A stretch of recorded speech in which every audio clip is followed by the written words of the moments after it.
so we're being viewed. Okay. I'll stop sharing and we are live.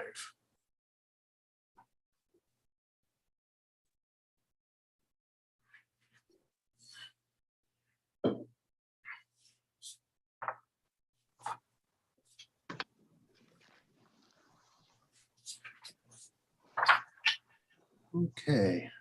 As soon as Camellia comes back on, we are set to go.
Camellia, are you with us and we just can't see you? Yes, I'm here. Sorry. Okay, very good. All right, Pam, we are all set. All right. I was waiting for that too. Good morning, everyone. My name is Pam Snow, and on behalf of the Nebraska Arts Council, I'd like to welcome you to the panel meeting today. We are here to review applications in the annual Programs in Arts Learning grant category. Decisions made by this panel will determine funding for these applications. The decisions will then be reviewed by the Nebraska Arts Council at its next scheduled meeting, which will be June 7, 2022. At this time, I would like for each panelist to introduce themselves to one another and to everybody who is online with us. And I will begin by calling your name one by one. First, we have Camellia L. and Tobley. Hi, my name is Ellen Tobley. I'm from Cheyenne, Wyoming, and I'm really happy to be serving on this panel. Currently, I co-own a gallery and I do some grant writing and a number of other things, but I did work in arts education for almost 15 years before that. Thank you. Audrey Carters. Good morning. I'm retired from the Museum of Nebraska Art and as the director there, and previously I was at the Joslin Art Museum. I've lived in the States since 1979, and I love it so much that I'm retired here now and enjoying being able to participate in so many other arts activities without the responsibilities of running an institution. Thank you, Audrey. Gwendolyn Lopez. Good morning, I'm Gwendolyn Lopez. I'm the Director of Education at the Lux Center for the Arts in Lincoln, Nebraska. I've been in this position for a little over a year now, and before that I lived in Denver for several years doing arts administration and arts education. Thank you very much. Rafael Lonzolon. Good morning. Hi, I'm Rafael Lonzolon. I'm an assistant professor of practice at the University of Nebraska in Lincoln at the Johnny Carson School. I'm assistant professor of practice in acting, I should say. I'm a professional actor. I come to you, I've only been in Nebraska for about, 20 months. And I most recently am from Washington, D.C., but originally from Portland, Oregon. Happy to be here. Thank you. And now I would like to ask Suzanne Wise, Executive Director, to say a few words, if she would. Yep, thanks, Pam. And welcome to all of you out there in cyberspace. We're happy that you can join us today. The Nebraska Arts Council is an agency of state government, and this is your tax dollars at work. And we're part of a system that says you should have the capacity to listen to what is being said about your application. That's not always the case when you submit a proposal to a foundation or to some other kind of private donor. They can meet behind closed doors, make a decision, and don't necessarily need to tell you why. We certainly feel it's very important that you get a thorough vetting in public, and also you'll be receiving notes on the pros and support of your application, as well as perhaps suggestions on things that you may be wanting to look at, which will make you not only a better grant writer, but also might be helpful to the success of your program. One thing we'd like you to do, of course, and most of you do this very well, is make sure you invite elected officials, like your state senators, your local school board, the State Board of Education members, which are by district. So pick the one in your district and make sure that you send them an invitation. And also when you write them thank you notes, make sure that you include those that are elected officials in education. It's a really critical part of our kind of overall education system. And therefore, it's important that we keep the arts front and center with them as well. So good luck today. And I want to give a big thank you to our panel and also to our staff. This is our second week of doing the first time all virtual panels. And it's been going great. And it's because we have a staff that has figured it all out. So thank you to them as well. So Pam, back to you. Right. Thank you, Suzanne. In addition to Suzanne and panelists, Nebraska Arts Council staff members present today include Mike Markey, Deputy Director, Ann Alston, Program Specialist, Jennifer Drybelbus, Grants Manager, and she will be managing the scoring in the online grant system. Stephanie Plummer, Program Coordinator, will be taking minutes. Joshua Brown, Program Coordinator, will be on hand to assist with chat and online technical issues should they arise. So at this time, Mike, I would turn it over to you. All right. Thank you, Pam. Talk about the panel. All right. Thank you, Pam. First of all, welcome. And along the lines of what Suzanne was saying, one of the things we'd like to be able to show is the value of doing these grant panels via Zoom.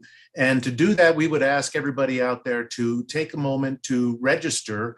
And there should be a link that you can follow however you got to us, through Facebook or YouTube or through our website. There should be a link to take you so that you can just leave us your name, your organization, and where you're from, so that we can show the value of this transparent process via video conferencing.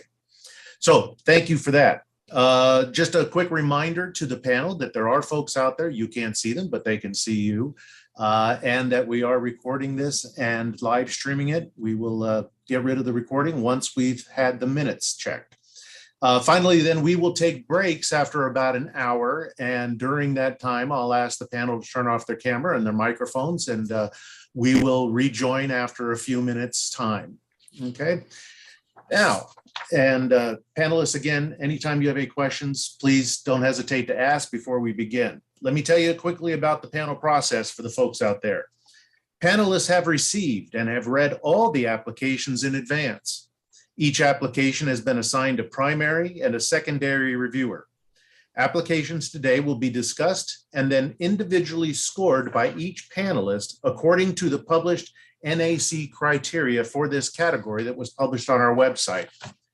The panelist scores will then be averaged, and the applications will be ranked according to that average score from highest to lowest.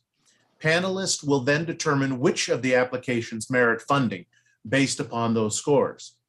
A mathematical formula will later be applied to determine the actual grant amounts for the approved applications.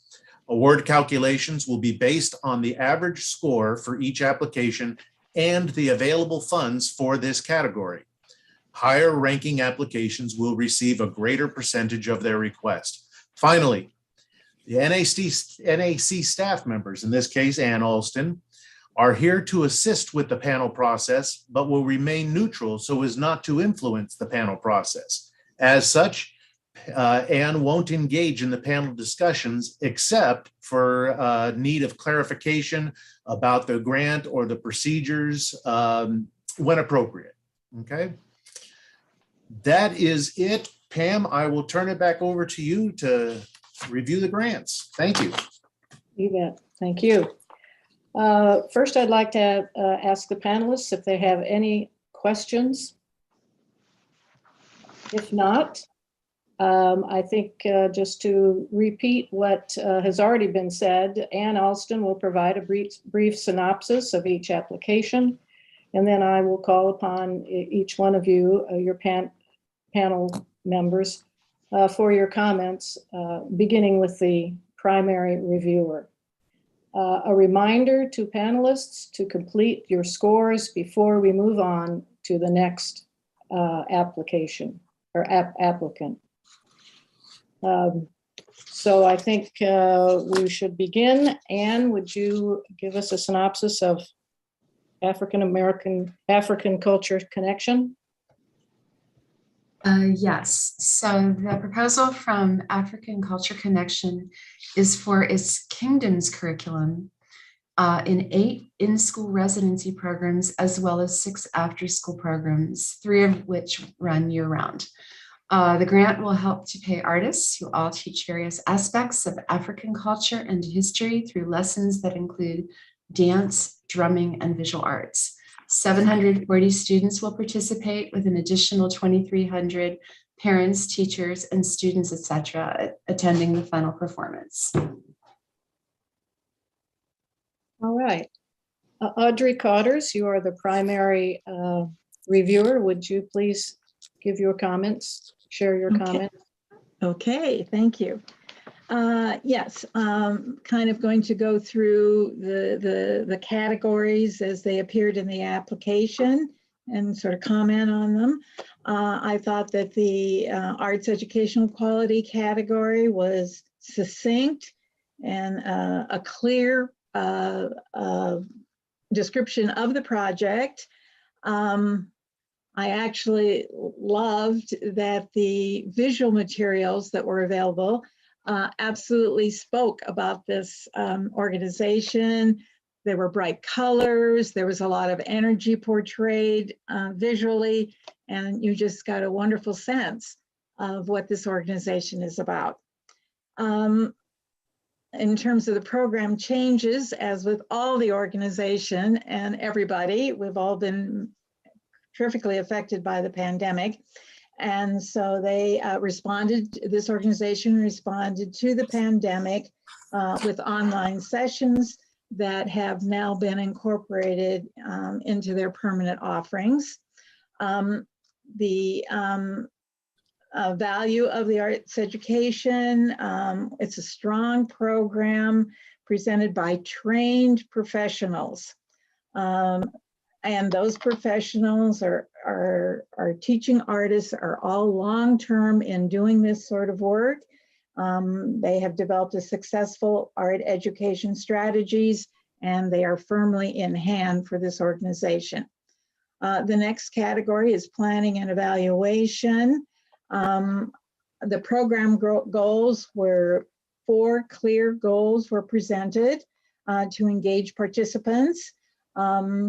The state standards were mentioned only in a general sense, rather than citing specific standards and then how the African Cultural Connection would use their programming to meet a particular standard. Maybe not do all of them, but at least some samples to ensure that the arts education component is being met.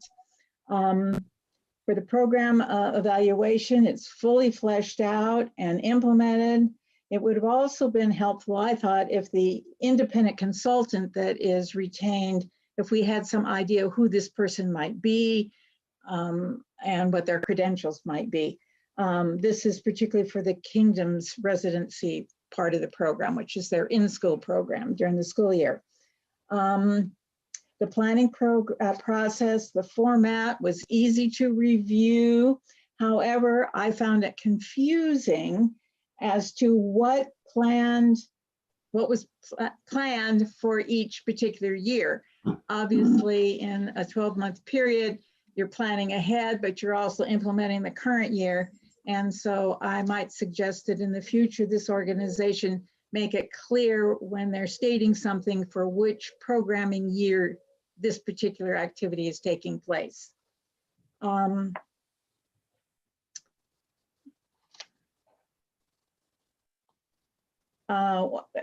a case in point for that was that I also thought that maybe some of them weren't quite clear and it was a little confusing. Even though the copy says the in-school sessions start in September, it appears that final planning is in November and December. So that's where there was just a little bit of disconnect for me into laying out the time frame. The budget, I also thought it was somewhat clear. However, some of the categories could have a little bit more explanation as to what was included with printing and marketing. Is it a brochure? Is it online? You know, what that might entail, and residency supplies and equipment. Just a little bit more explanation, obviously very brief, in the budget section would have been helpful. The percentage of administrative costs is considerably below the 25% max. Kudos for the organization for that. And the overall request from the Nebraska Art Council is about a little less than 8% of the total revenue. And then in the last category of outreach and engagement, the community demographics was well defined. The Omaha is provided since that's their primary service area. I thought it was interesting that they actually did a little bit of analysis that was very helpful, comparing 2018 demographics to 2021 demographics within the school system. They also cited their sources for these statistics. Again, helpful. On the programming impact, they tying the goals to the outcomes for all students to include respect and appreciation of all cultures, racial identities without regard to socioeconomic factors. And although this is a primarily African focused organization, what they do applies to everyone to show those kind of social characteristics. The underserved community outreach, the data given for free reduced lunch stats for LPS, and for the Nelson Mandela School and the Girls Inc. that serves African refugees. So again, very broad-based, very clear of the underserved that they are reaching. And then for the outreach and engagement, the community performance in July at Miller Park is their primary way, as well as the end of semester programs that are presented at the various schools in which they have these active residencies. So very impressive organization. Thank you, Audrey. Rafael Lonzolon. Do you want to go lay down? Yes. Okay. So just to tack on to that, I thought that the program overview is explained by the description, elucidated by the work samples, was very clear and clearly demonstrated the quality and of the art and the arts learning programming for its participants. I think the program admirably innovated due to COVID and has augmented its programming via those innovations. which is a pattern that I keep seeing, and it's wonderful. I think the value of the project is to the participants and their schools is extremely clear and very high, and the artists and the educators are highly qualified and experienced to lead the project. Under planning and evaluation, I thought the 4 primary goals were clear and concise. The timeline was thorough, although I did also have a question about it wasn't entirely clear to me where in the timeline, mapped to the efforts. So I think a little more detail there would be nice. I think the narrative indicates the program goals are evaluated through surveys and evaluations, and it would have been useful to include that in the application. And I have a quote here: regular formative assessments. That could be explicated a bit to give me a more greater sense of what that means. Under outreach and engagement, I thought the information was extremely useful per the demographics. The project is clearly directly responsive to the needs of the schools and the communities that it serves. The outreach beyond the primary target audience is noted, and letters of support serve to amply underscore the project's important impact for its participants. And underserved community outreach is considerable and meets multiple examples of the list provided by the NEA. Great, thank you, Rafael. Mm-hmm. Gwendolyn or Camelia, would you like to comment, either of you? I just had 1 or 2 things I wanted to add. One is that I was curious to know, the term African is a very large term. Africa is a very large place. And as somebody with Arab background, whose father is from Africa, but from Egypt, I didn't see any of that kind of influence in there. And so I was curious to know, if they would in the future consider maybe being a little more specific about what African means, because it looks to me like they really focus on the traditions and the cultures of West and Central Africa, which I think is fantastic. But I think that it's also important for us as Americans to realize that Africa is not a monolith, and that we need to be more specific about recognizing specific cultural influences there. Other than that, I mean, this application was really, really good. I thought it was very strong, and it looks like a wonderful program, and I think the kids probably get a lot out of it. Thank you. Thank you very much. I just have one other small thing to maybe help them with. On one of the letters of support, it was addressed not to the Nebraska Arts Council, but to a foundation. Presumably they knew that, but just in case they didn't plan to do it that way, they might kind of pay attention to that in the future. Just a little thing. All right. Thank you very much. Have you all registered your scores for this applicant? Pam, if I can chime in, what has worked in the recent panels is to ask everyone to give a thumbs up when they finalize their scores. Oh. That way you know that all the panelists have completed their scoring. Thank you. Yes, that was mentioned earlier, and I forgot it. Can I just add one other thing?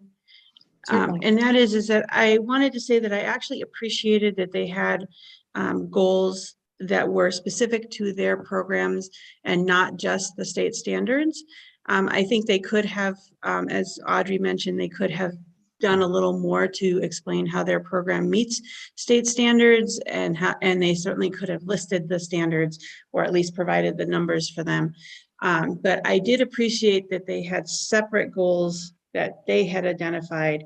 The only thing that really concerned me about those goals is that I think they were fairly difficult to measure. They were somewhat nebulous about like increasing understanding, but I don't know how you measure increasing understanding. But I did appreciate that they had taken the time to think that out beyond the state standards. Okay.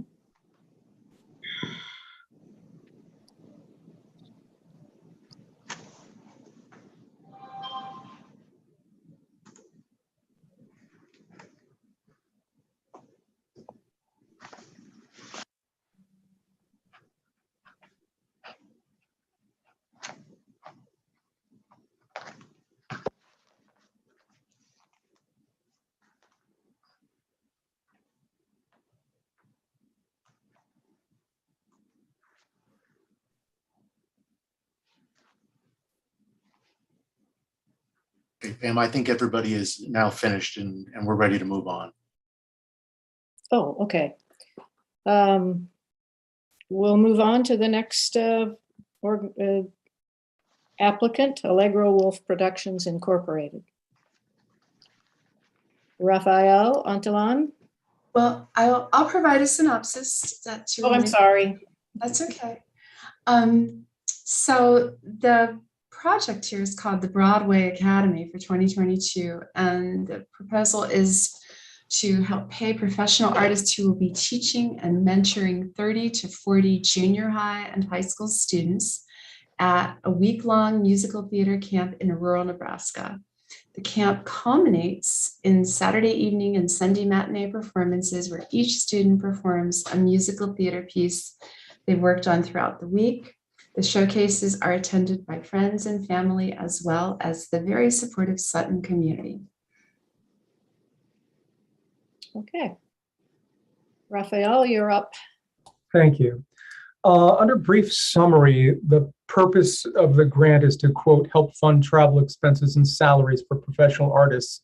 But it was unclear to me which artists are being referred to or the process whereby those artists are hired. So that was comment number one. Under qualifications of the artists, Taylor, I'm going to not pronounce this name correctly, Eliason, I think, is indicated as the lead artist of the project. And while a general bio is supplied, either a link to a CV or performer's resume would have served to fortify the application. What I saw was what is tantamount to a website copy. And I'm not sure, I would just like to see more about that person's qualifications. Clearly, they've been doing it for a long time and the passion is there, which is wonderful. Under administrative bio, I had to hop forward to come back. Another Taylor Ishleman, I believe, is indicated as an artist. And in her bio, it's indicated that her husband, Sam, is the Academy's music director. And given that this is a musical theater camp and the position of music director is of central importance, it would really behoove the application to give us some further details as to Sam's bio and credentials. I'm assuming that Sam is one of the artists that is referred to, but I don't have that directly in the narrative. So that would have been useful. I thought the week schedule under the work samples helped me clearly envision the substance of the program for its participants, which is replete. They have a great week of work ahead of them. Under planning and evaluation, I felt like the objectives of the program and its evaluative process were well articulated and thorough in scope, but not necessarily measurable. And while the rubrics were described, it would have been super beneficial to actually see them. Yes. So there wasn't a lot for me to comment on because I wasn't able to ascertain what tools were being used to evaluate. I felt that the timeline PDF for the planning process was useful. Under evaluating outreach and engagement, there is significant evidence provided for that the project has had and will have a lasting and positive impact on its immediate community, and that outreach and promotion efforts are underway to enhance involvement to underserved participants, at least in terms of remote and rural communities. There isn't a lot to say about other categories under of the underserved as defined by the NEA. And I felt that the letters of support clearly demonstrated the positive impact that the program has on its community. The website is particularly strong. Going back to the work samples provided, I should say that a couple of those links they go to the website, but those pages are broken. Mm-hmm. And I think that's all I have to say right now. Thank you. Secondary reviewer is Camelia. Okay, I don't have a lot to add. I did think that this program seemed like it had a lot of community support, and I appreciated the very strong arts focus, and the fact that it seemed like it really was trying to give kids a very broad overview of what it was like to participate in a theater program, or in the theater generally. I appreciated that they had one of the more itemized budgets. Some of the budgets were much less informative than this one. And I also appreciated that they had multiple forms of evaluation, although as Rafael pointed out, I think it would have been helpful for us to have seen some of that information. And I thought their goals were really appropriate. One thing I was kind of surprised about was that I thought their demographics were somewhat weak in terms of their actual students. It seems like a program that's been going on this long should have actual demographic information about the students that they serve, but instead they used more general information. But I did really appreciate the way they seemed to get the whole community involved in the program. And that beyond just the families of the students, but like the local community seems to also be really excited about this program. That's all I had to add. Great. Audrey or Gwendolyn, do either of you want to say something about the applicant? I did find it very interesting that this was doing something very unusual and that there were private lessons, I believe, for those students, because that was not really available in this general geographic area. Something I had never really thought about before. Excuse me, under outreach and engagement, one thing that I noted that really stood out to me was that the Academy seems to be doing so well. It's even attracting out of state or students from Lincoln and Omaha. And since it's designed to serve a more rural community, the fact that it's reaching past that, I thought was really nice to see. Good. Thank you.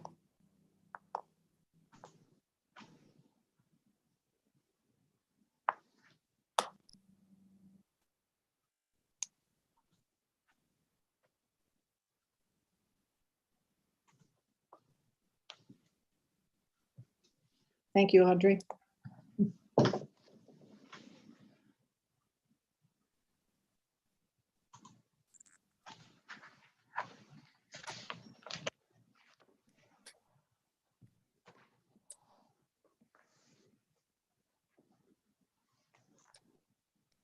Thank you, thank you, thank you. All right, everybody has scored their the application. We'll move on to El Museo Latino. Gwendolyn Lopez is the primary.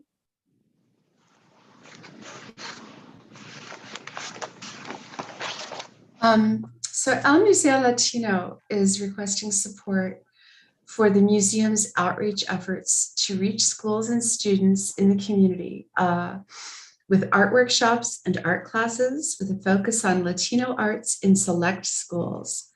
The project will reach roughly 750 students.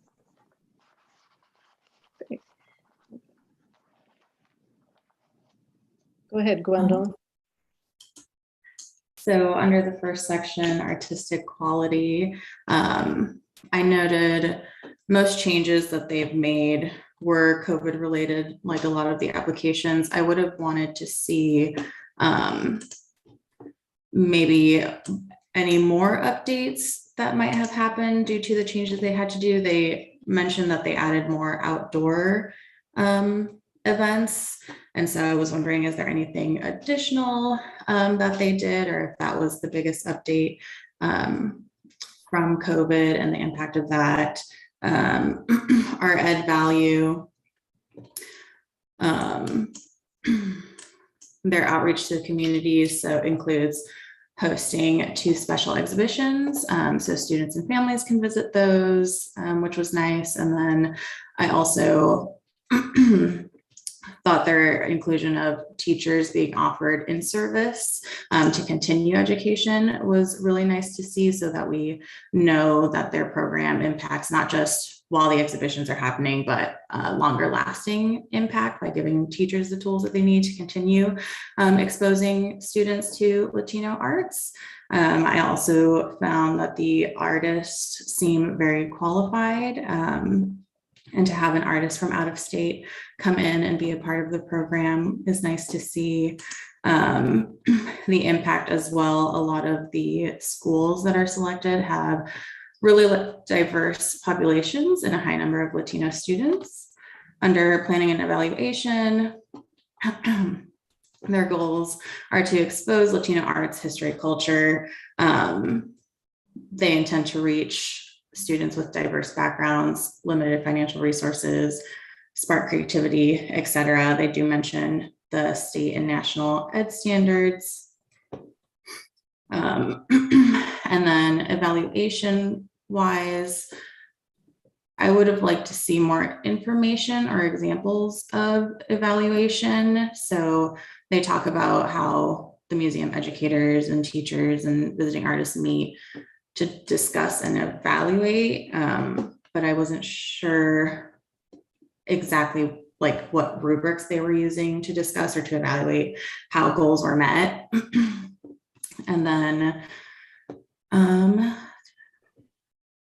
I would have liked to see more on the student side as well, because they mentioned that they evaluate by observing, but I wasn't sure what standards they were comparing to, especially since sometimes not all students feel comfortable participating, but that doesn't mean that they're not meeting their learning objectives. So if they have another form of evaluating students other than performance. And then the timeline I felt was kind of basic. I didn't see a lot of detailed information on who exactly is doing what. Outreach wise, I felt that this portion of the application was pretty excellent. The program's very responsive to the community, which has a really high percentage of Latino students and families, a lot of people with limited finances, limited access to resources. So they're able to provide those for the community. It also reaches teachers and the families, not just the students that they're impacting. Their letters of support were great. And then they also serve a wide variety of underserved populations. So as I mentioned before, low income, special needs, Latino populations, a lot of other minority populations, and then they provide bilingual programming, which I think also showcases how far they can reach. Great, thank you. Camelia, you are the second reviewer. Okay. I would really have liked to have seen some student work samples from previous residencies. The artist work samples were very strong. I thought they did make some really good changes for the pandemic, but I was curious to know why they were not able, with the type of virtual program that they offered, why they were not able to extend their program to other schools, especially further out in the state. And I hope that they will do so in the future.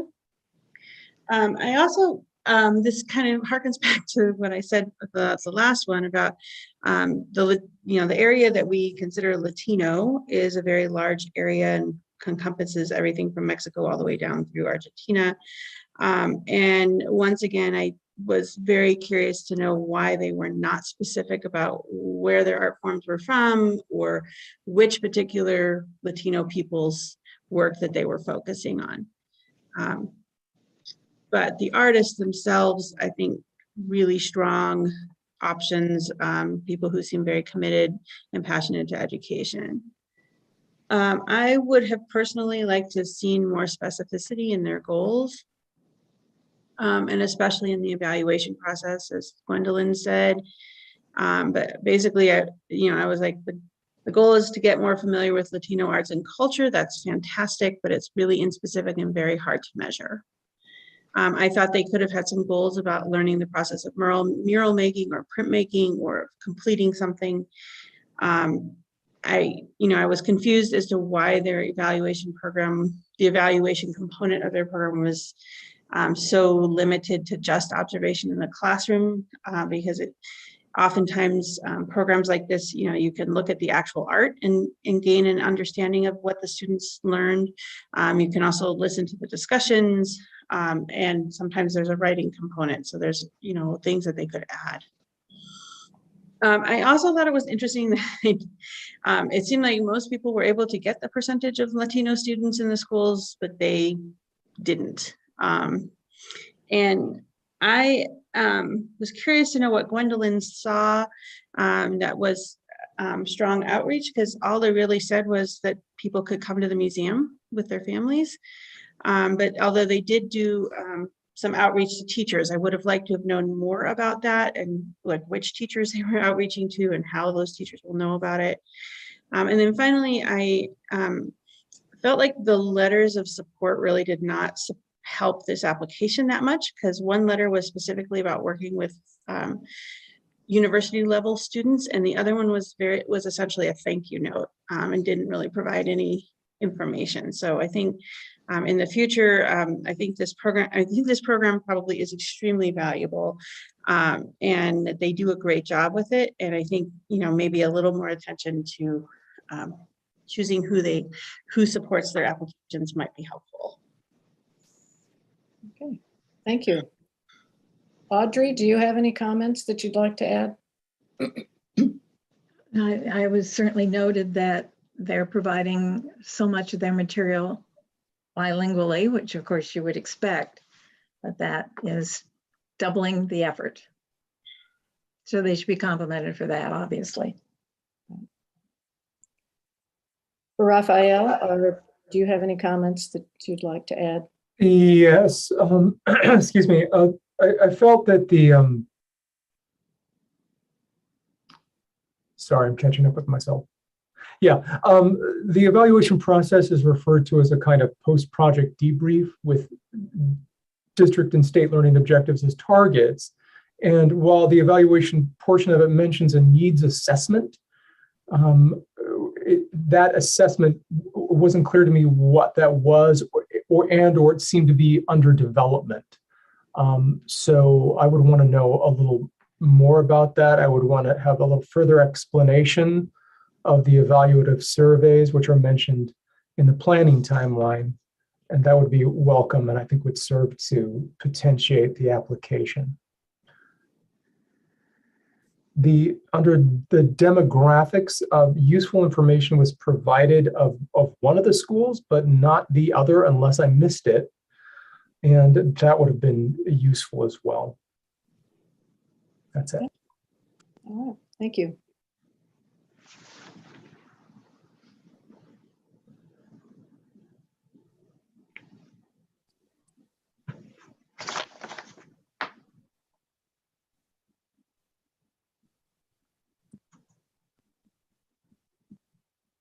Thank you.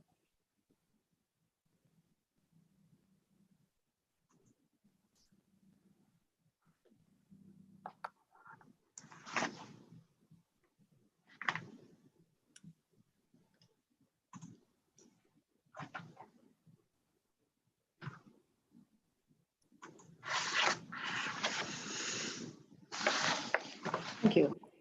All right, we're ready to move on to Friends of Lead, Center for the Performing Arts. Anne? Yeah, so this application is actually for two distinct projects. And so I probably should have mentioned that earlier to all of the panelists, but probably became clear as you read it. And that's by design, it's perfectly fine. So it's for Arts Across Nebraska, as well as a program called Arts Integrated Practice in Rural or Title I Schools.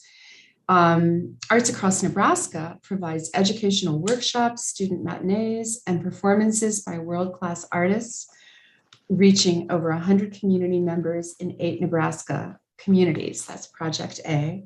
Project B, the Arts Integrated Practice, serves over 1,000 students, teachers, and families in Title I schools, with goals to impact K-12 students' academic and social learning through the arts.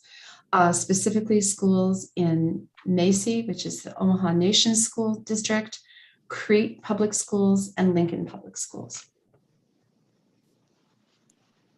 Okay. Audrey, you're the primary. Yes, thank you, Pam. My overall impression of this is an organization that is a well-oiled machine with many components requiring high levels of coordination for successful implementation. The fact that these two projects are kind of together and yet the application was very clear as to which one, it was consistent all the way through to answer each question. So kudos for handling that so well.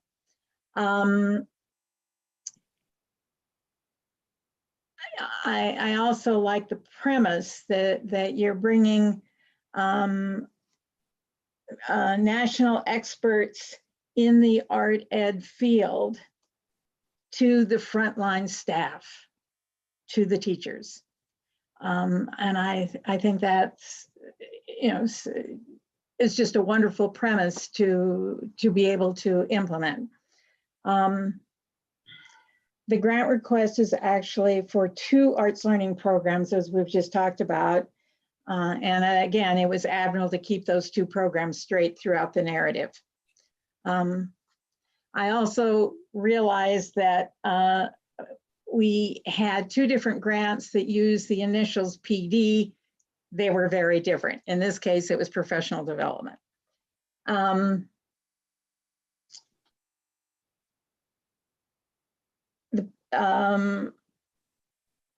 I thought under the program changes, appreciated knowing what were the barriers and how they surmounted those barriers, or how they did workarounds for those barriers when they needed to go to a virtual format at the onset of the pandemic. I thought that the arts educational merit was value. All the chosen performers have clear educational goals that are presented in an engaging manner that appeal to students. And that the 2 school sites are directed to Native American students. The other, increasingly, where it's Native American students, and the other one is with increasing levels of poverty and diversity. And really, they're training teachers in an arts-infused curriculum kind of approach. So very good. On the artist bios, I thought that they're on one of them, and I'm sorry, I will probably mispronounce the name, Brazoka. There was just a little thing that in probably editing her material that a word was dropped or a letter was dropped here and there. So they just might want to kind of look at that a little more closely in future, just a little thing. On the planning and evaluation, there was just a general mention of the state standards rather than citing specific You know, let me double check to make sure. Yes, no, I'm on the, all of a sudden I was thinking, am I in the right place here? And I am, sorry. It was just a general mention of the state standards rather than citing specific standards met for each project. Perhaps because of the number of schools, they could have again just done 2 or 3 examples just to make sure that any reviewer would kind of understand that they were getting what this was all about. And it would just be a way for to fully understand how this program meets specific grade level standards. On the planning process, it was thorough, although there was one incorrect date series in the A section, project A section. For a sample evaluation, B, the first grade of 2017 summary of a week residency was charming and was a worthy example of how an art form, poetry in this particular case, can provide a deep and creative method for instruction. It must have been a joy to watch. Of course, it was a poet who was writing this, but it was just charming to read her example of her 4-day residency at this school with first graders. I kind of wanted to be there. On the budget, it was a good job to present an understandable budget for programs that have many parts. Every line item is explained with clear calculations. The only thing I was a little surprised about for such a major organization, that the audit was nearly a year before it was presented. And that confused me for a while because I thought, well, I'm not in the right year. And then I realized, oh no, I really was. So, and then also that the request is 28.8% of the total revenue, and the administrative expenses are at 22.1%. For outreach and engagement, I thought it was clear for the demographics. It was clear and understandable format, shows the considerable differences in school districts across the state. There was no one profile for a rural district except population. So using, I think Camelia's term, it's not all rural, it's not a monolithic idea. There are different aspects within that rural community as to what the schools, all districts, what their demographics are. I thought the partnerships, it was an impressive number with a long established relationships with this applicant. And then on the B, the CREET program, the program at CREET was not mentioned in the partnerships as much. And although the other two were certainly fleshed out in this particular answer to this particular question. So again, exemplary work, but just a few things that maybe could help strengthen it just a wee bit more. Okay, thank you, Audrey. Gwendolyn, it's your turn to, as second reviewer. Okay, I thought Audrey was very thorough. The only few things I have to add on evaluations, I did feel like that was very detailed, their plan on how to evaluate and what they're going to use to evaluate, and they used a bunch of different techniques, surveys, photos, videos, reflections, scales, questions, etc. I thought that was great. And then let's see.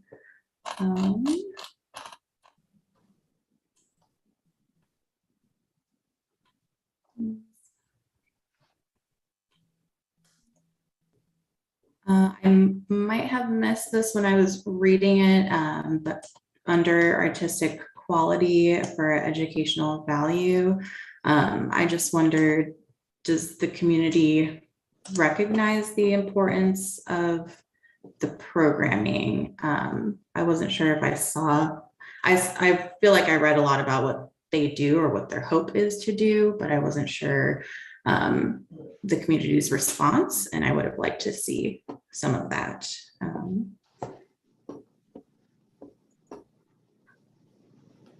Great. Thank you.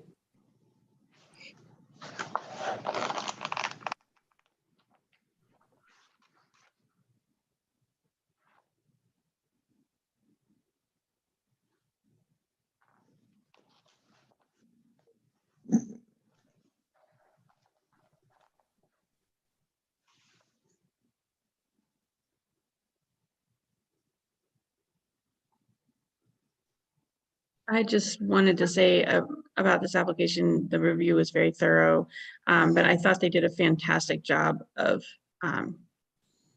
making it very clear what things pertain to which project. And that's difficult to do in these kinds of applications. So I really commend them on the work that they did to try to make that as clear as possible. And I also just was really impressed by the work that they're doing. And I really especially am excited about the work they're doing with the school teams, because that really has the potential to benefit generate a generation of kids, because it will have a long lasting effect. If you're working through teachers, and even if those teachers go someplace else, they will take that knowledge and those skills with them.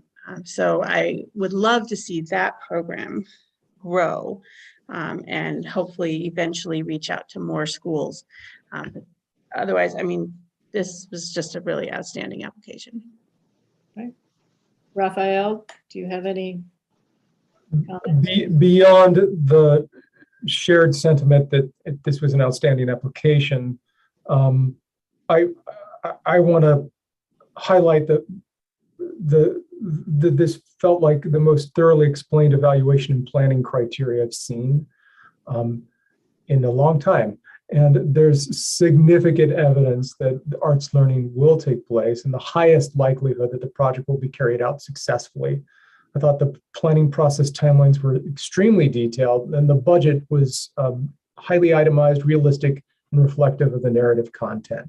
So that was great. And I thought it was especially useful in terms of evaluation that one of the surveys was offered as a sample, so we had a chance to actually view that. I thought the other thing I want to laud was under community outreach and impact, the demographics there, which were listed, are highly detailed and clearly available to anyone. So for me, as a relatively new Nebraskan, this was great data to be provided. And it taught me a lot just by surveying those numbers about the state. So I'm extremely appreciative of that. Thank you. Thank you.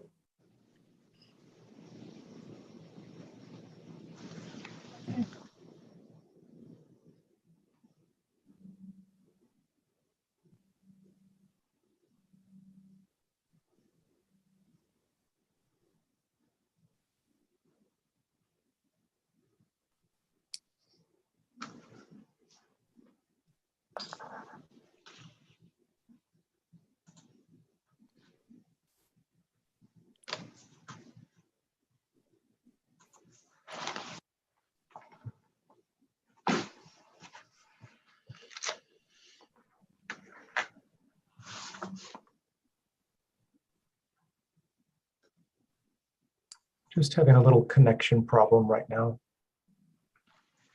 No problem.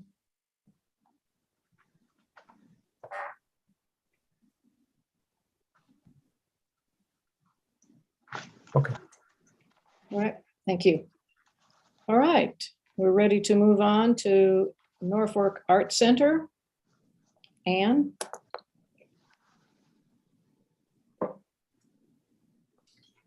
And I assume everyone's already submitted their scores or Yes, they finalized scores. 4 Right. thumbs up. Oh, I didn't see all the thumbs up myself. Okay, the Norfolk Art Center has a program called Setting the Stage for Kids. It will bring in 2 elementary school day performances as well as an evening public performance for over 1,500 students and families from up to 30 different schools within a 50-mile radius of Norfolk. An additional performance experience will be offered for middle school students with educational workshops and hands-on experience for high school students. At this time, the touring company and dates are still being finalized. This is when the grant was submitted at the March 15th deadline. I don't have any further updates on that. Okay, thank you. Gwendolyn Lopez is the primary reviewer. Okay, let's see. So artistic quality, they mention several times how they will connect to state standards. Under arts educational merit, they have the standards listed out, but not necessarily how they will accomplish meeting those standards. Under updates, they moved to virtual, which was great to see how they were able to expand programming because they didn't have the restrictions of physically being in the theater. And then also partnering with Blixt, which is local, to make up for not being able to bring in touring companies to do performances live.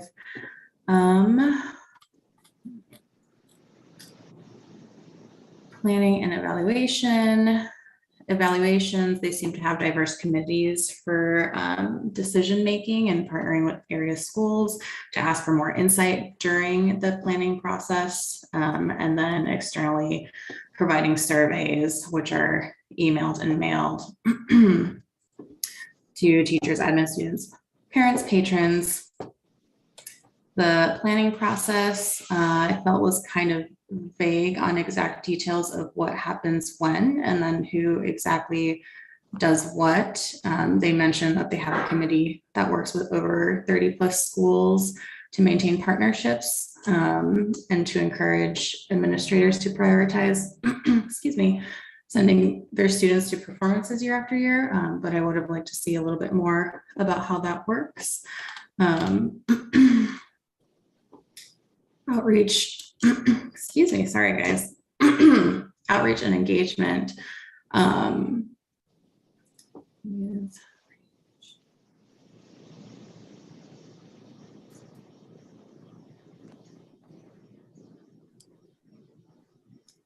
So they mentioned how they provide the first and sometimes only exposure to live professional theater.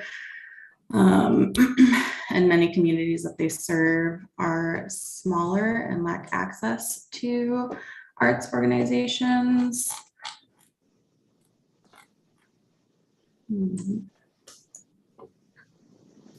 I guess I'd like to hear from other panelists on this application. I felt like I needed more detail or more information.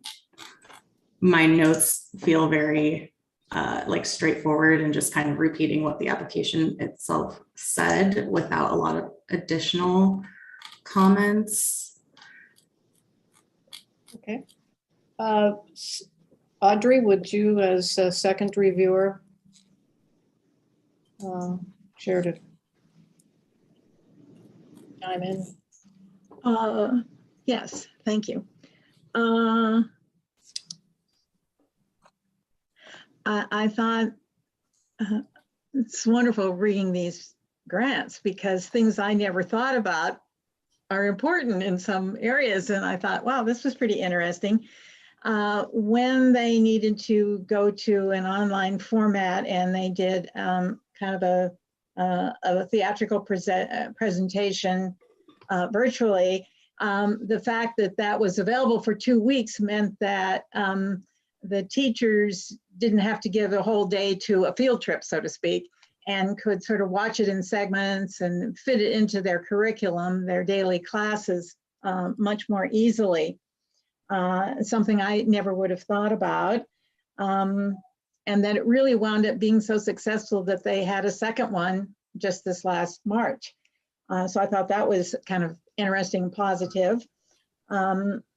Again, they cited the standards, but they didn't say how the performances that they were bringing in met these standards at all. Again, I thought all the performers were professional performers, obviously from nationally known organizations who they are providing this material for. And there was no material, however, for the spring performance. So maybe that hasn't been decided yet, but there could have been a statement to the effect that that was not yet known yet, but would still be within the what they have done in the past. Just a simple sentence like that would have kind of nailed that then, maybe a little bit more. I thought it was interesting that both of the principals at this institution have degrees in art ed, in art education, plus experience. Again, there were some aspects of it where it was very clear. They knew exactly what they were talking about. But sometimes when we know something terribly well, we assume the reader will also know what we already know. And so then it's not mentioned. And so I thought maybe that was the case in the point in this case. On the program evaluation, they have these established policies and procedures at their art center. And in a relatively small community, how they are doing their evaluations, I thought was kind of interesting that they have lots of feedback from the community to help them know. In a way, they were kind of like a school board for these theatrical presentations. And they seem to be very particular about staying to these policies and procedures. On the planning process, I thought that the process was explained, but there wasn't any indication of timing and what steps take place when. The budget was straightforward. All the items were explained. I thought it was kind of interesting that they actually had a line item to pay sales tax. And I'm sure our state government appreciates that.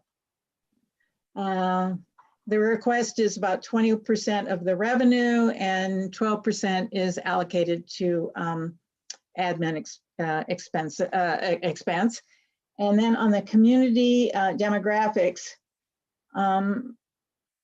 it was also that this performance serves the public, parochial, and home schools.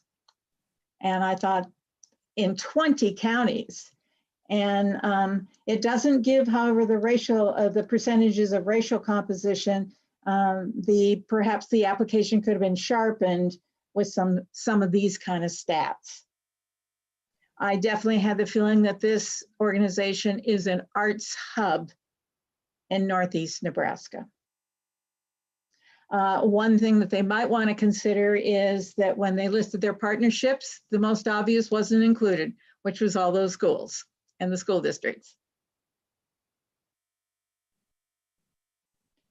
In terms of outreach engagement, they didn't mention the evening performance, but clearly they also have an evening performance because it was in the budget as a revenue stream.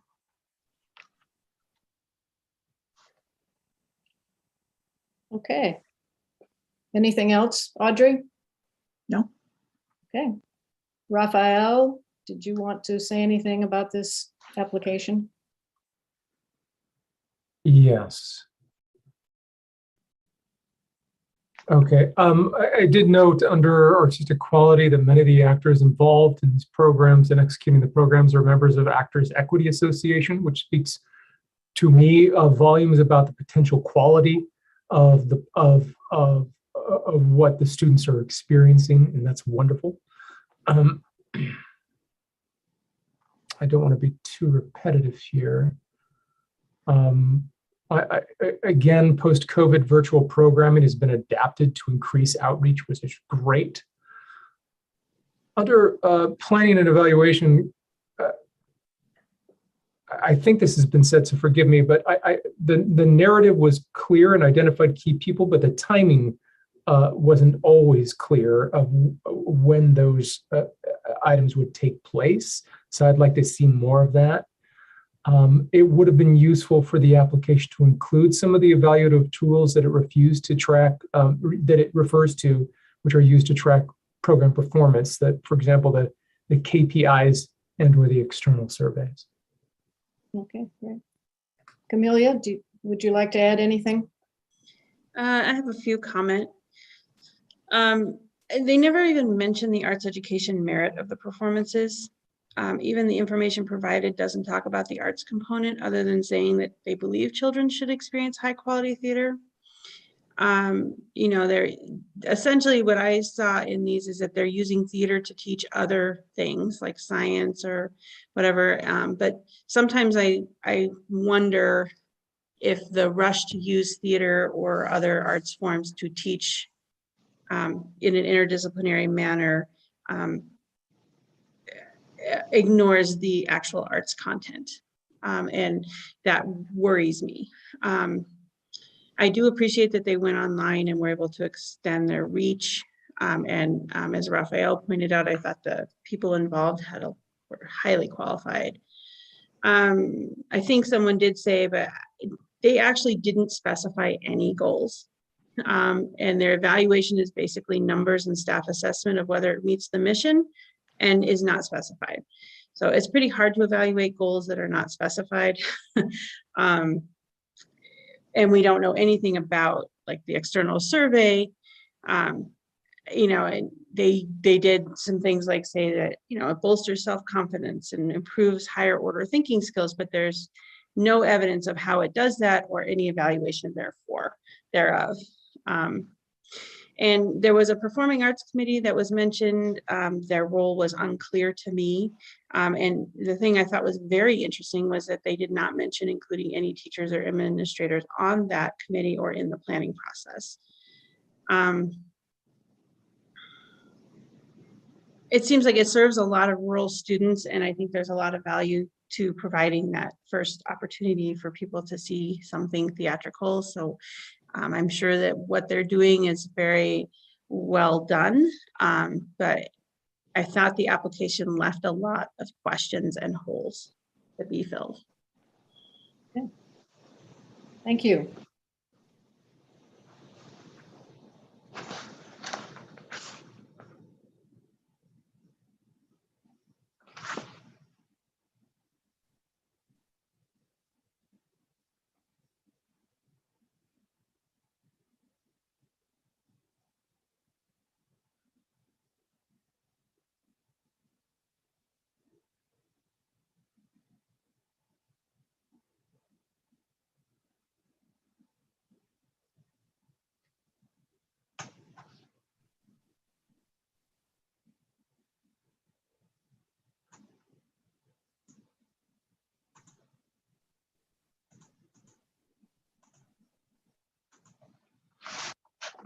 Thank you.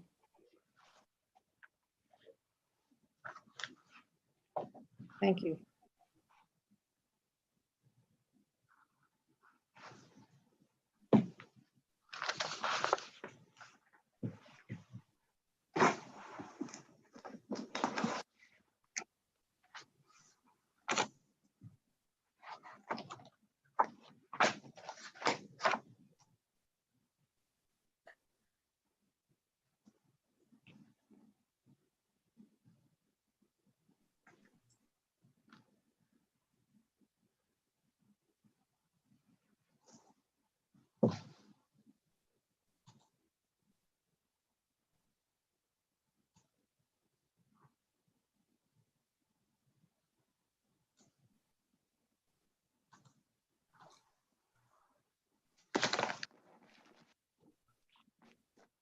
I have 2 thumbs up.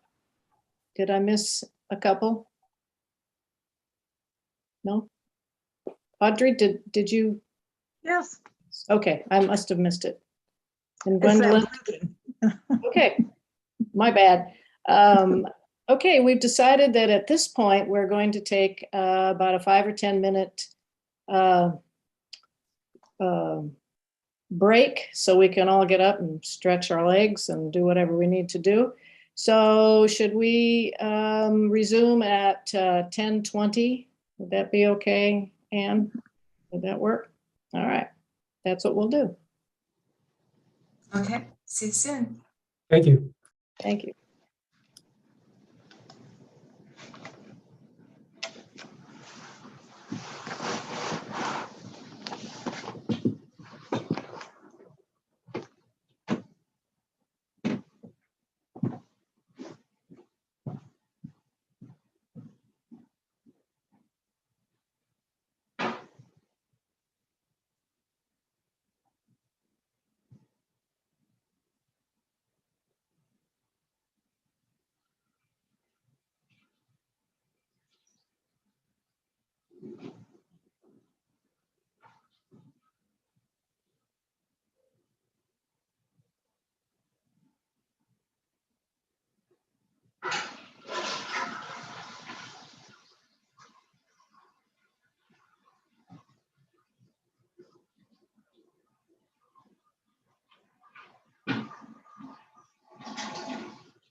For people watching online, we're having a little bit of a technical difficulty. Give us a minute and we'll be back on.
Once again, we're experiencing some technical difficulties, so please hang with us. We'll be back with the panel as soon as we can.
Well, are we all here? I just checked, haven't heard from Camellia.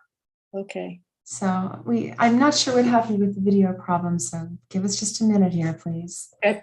Thanks for your patience. Ah, there she is, yay. Okay, So we've got our video back, okay. good. Wonderful. All righty. The next applicant is Omaha Conservatory of Music. Anne, would you please give us a summary?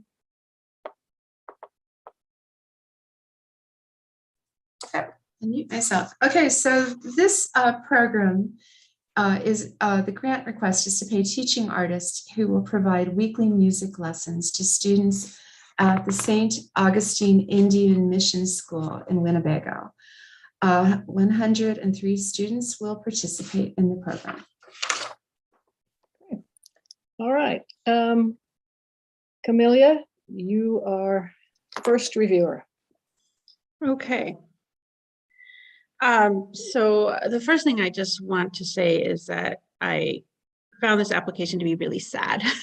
And the reason I was sad, not about the quality of the application, but the reason I was sad is because the school does not have the funds to provide arts education programming on its own. And I think that's very unfortunate.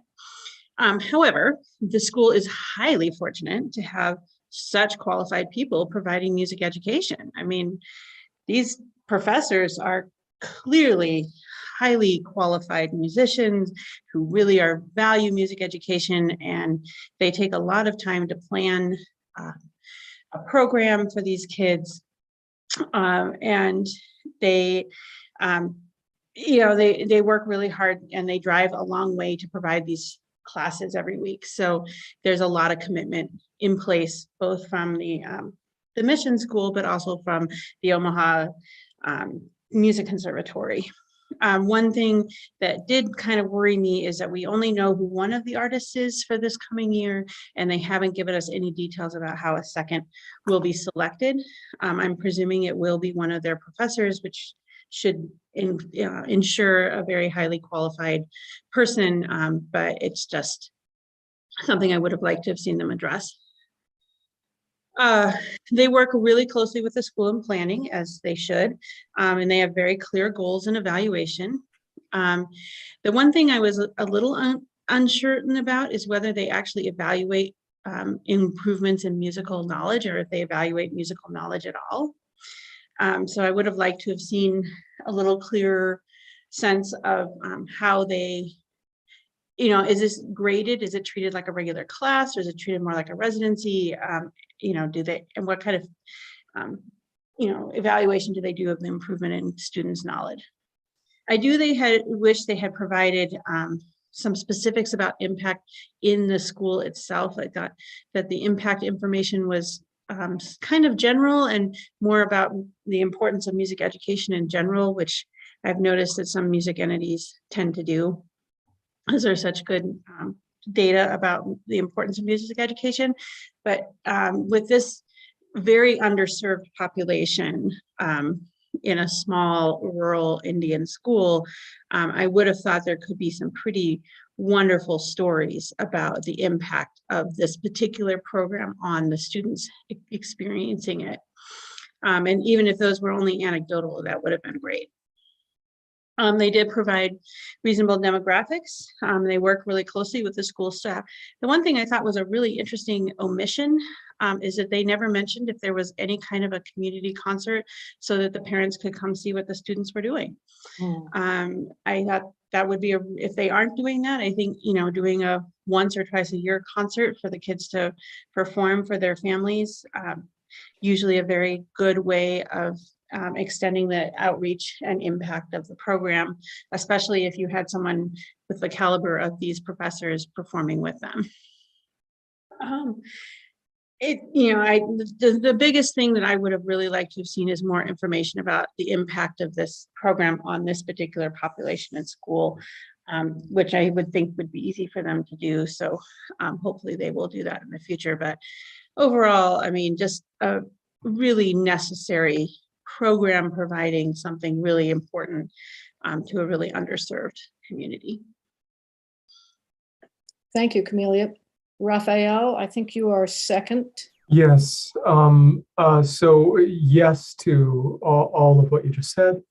The program description and work samples, especially the pictures of the classroom, paint a very clear and cogent picture as to the quality of the programming.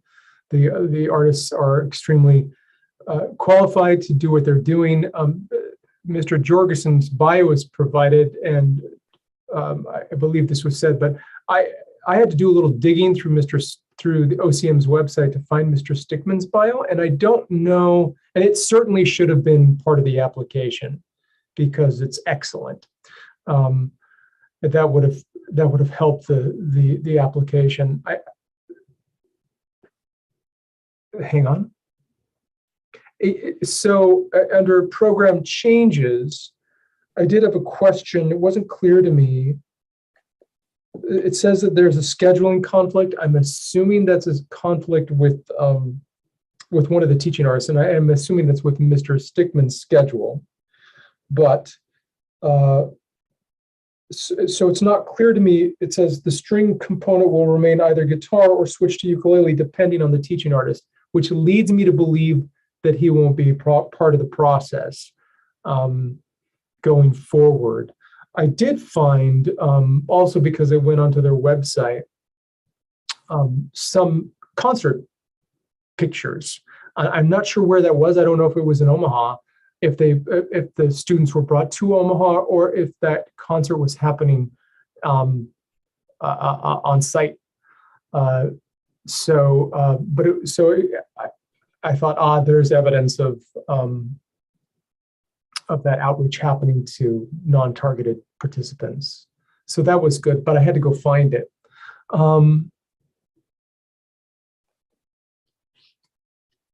I thought that the program goals was simple and direct, and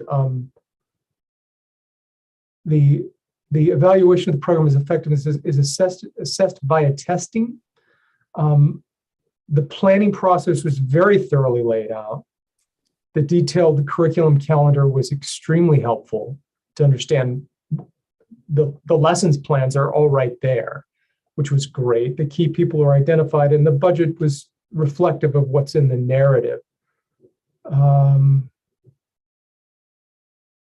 forward to outreach and engagement, useful information about the demographics is provided. It's also clear that the project is expressly intended to serve many underserved participants of several different categories. The letters of support poignantly underscore the project's importance and impact to the community.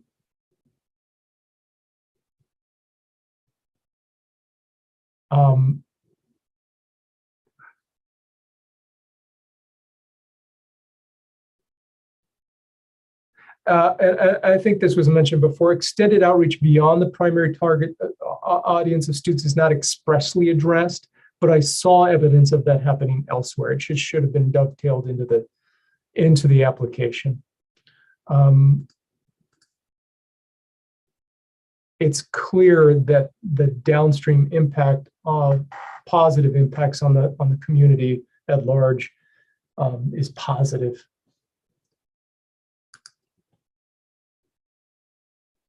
That's all. Okay. Audrey or Gwendolyn, excuse me. Do either of you have any comments that you'd like to add? Yeah, I just wanted to say, I thought this was a really good application, and it seems like a really great program. For the comments on outreach, under their outreach engagement, it does say that in June of last year, the students performed a concert and raised $1,000, and that they plan to do another one. So that's in there. Thanks for pointing that out. And who's on your shoulder? Thank you. A new Is that a fifth panelist.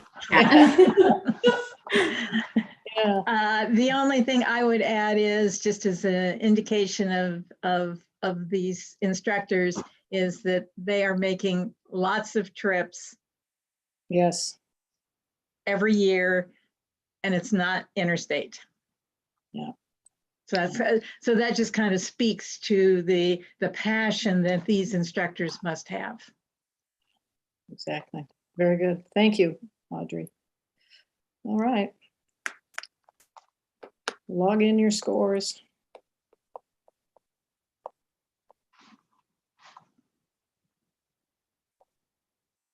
Thank you.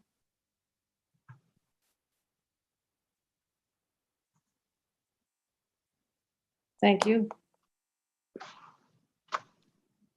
Thank you.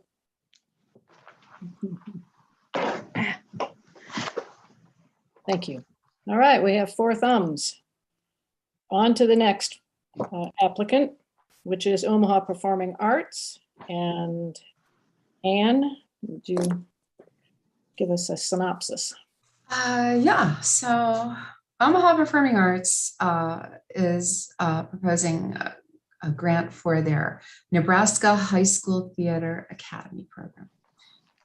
It's presented in partnership with the Broadway League, and it offers learning opportunities such as virtual and in-person masterclasses and workshops, feedback from performing arts professionals, audition experiences, performance opportunities, and the chance to participate in the Broadway League's National Jimmy Awards in New York City.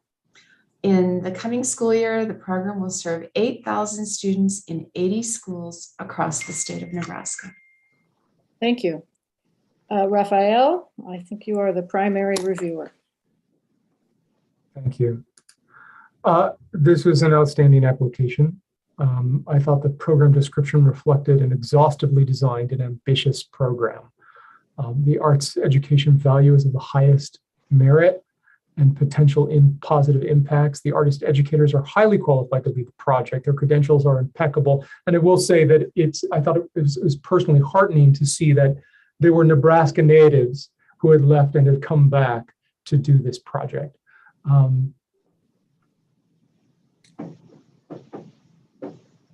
I thought the primary work sample of the Hamilton Masterclass was very instructive to me as to the quality of the arts education that participants are receiving. Under planning and evaluation, I felt that the program goals were extensively documented and clearly intended to line up with Nebraska fine arts standards. They clearly worked assiduously to make that happen. Program evaluation indicates that online survey is used to assess student learning and education impact of teaching visits. It would have been useful to have that survey to peruse as part of the application. The planning process identifies key players and specific collaborators. As an example of that, the teacher advisory committee meets at various points throughout the year to provide input, which I think is terrific, and a timeline was provided, which was clear. Useful information about demographics and outreach is provided, including a list of the schools participating. There is evidence of extensive and substantial engagement with more than one underserved group, and the letters of support provide very enthusiastic testimony as to the program's efficacy and impact. That's all. Okay, thank you. Audrey? Hey, just to piggyback on what Rafael said, the only thing I thought on the first category of artistic quality was, again, they could have perhaps given a few examples of how exactly a given activity meets a particular standard. Hearing just came off. On that, I concur in everything that Rafael has already shared with us. The goals are clear and measurable. They mention both Nebraska Fine Arts Standards and National Core Art Standards.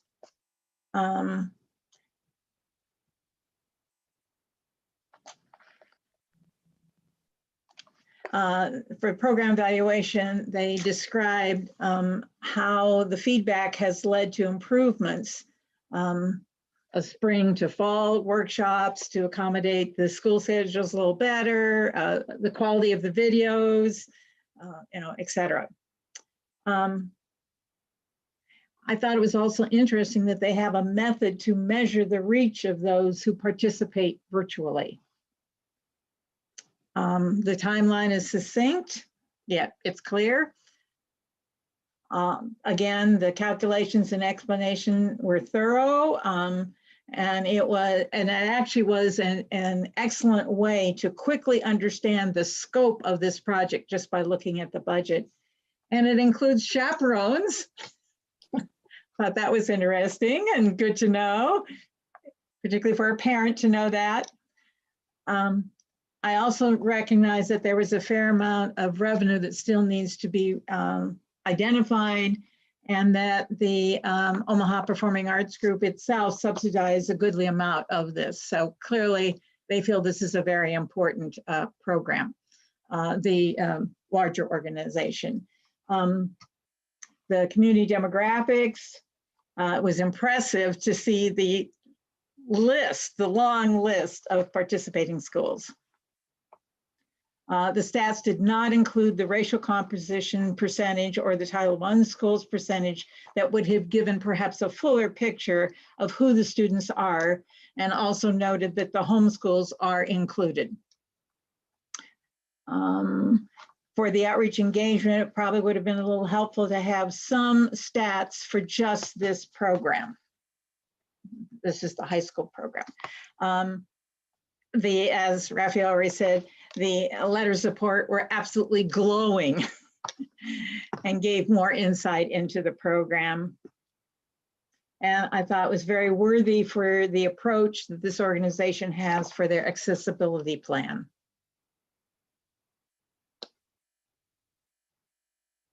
And those are my additional comments. All right, thank you, Audrey.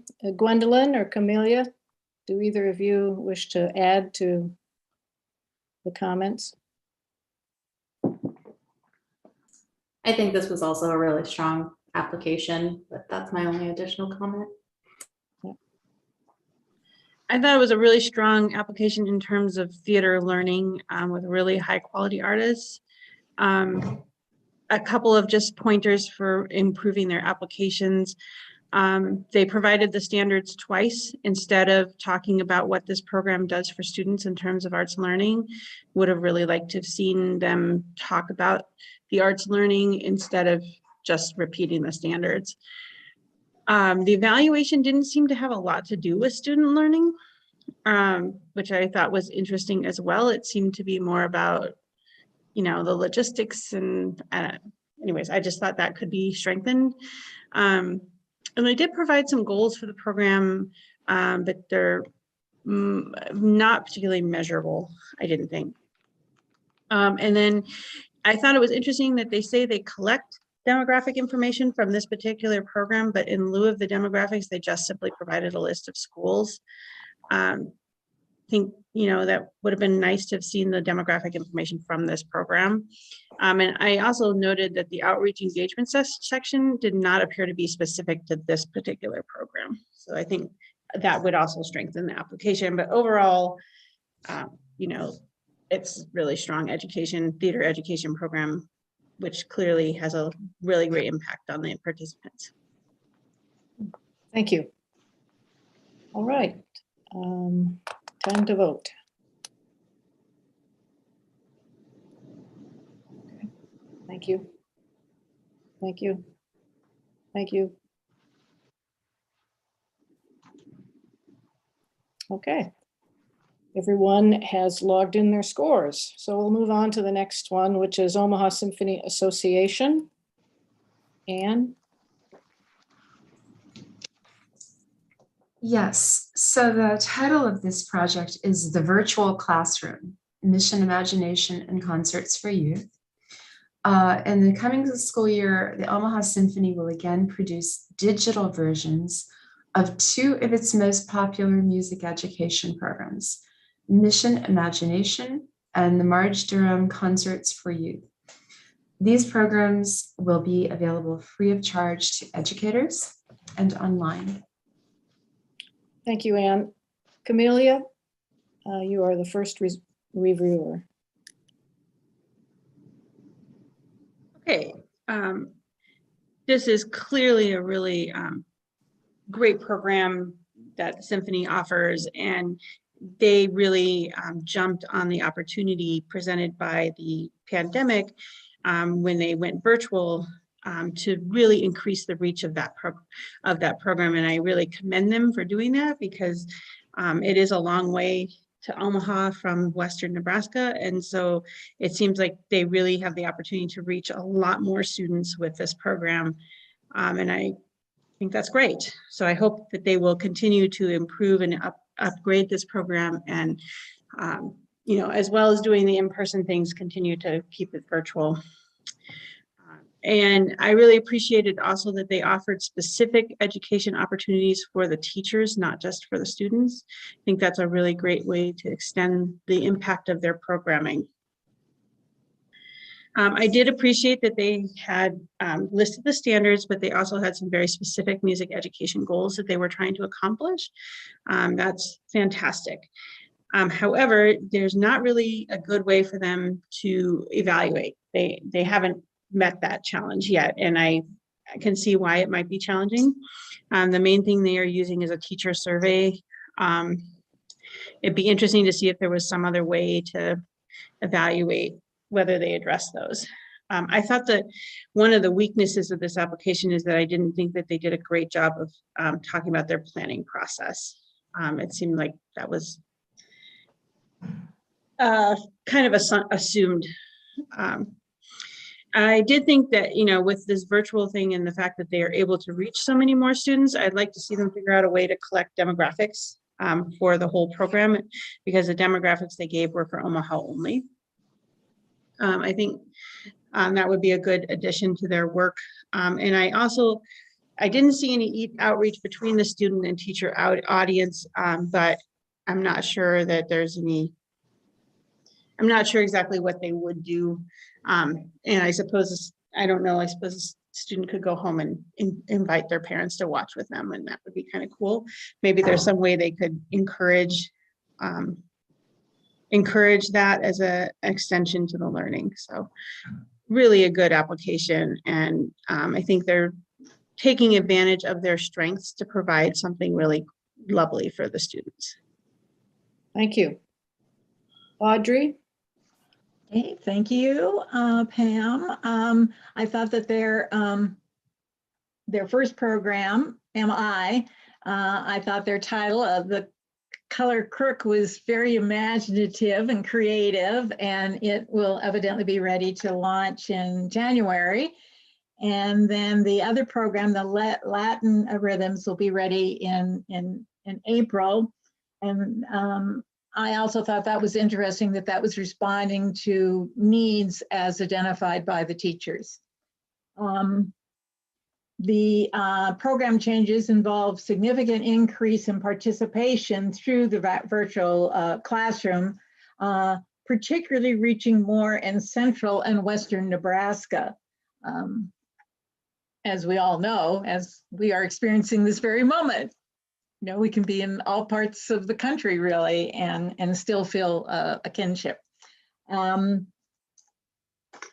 two new programs are now being produced digitally too, so that will be in sync with the in-person concerts themselves. So in essence, they've increased their platform beyond in-person. I also thought that the core programming is sequential in nature from pre-K to 12th grade. I also appreciated again that they cited the study source plus including the results of that study. It's a quality production level, having watched what they provided. There were multiple camera angles, there were close-ups of particular instruments and the person playing that instrument. So I thought the production value was of a very high quality. And the mic amplification was good for those who had speaking roles in it. On the planning,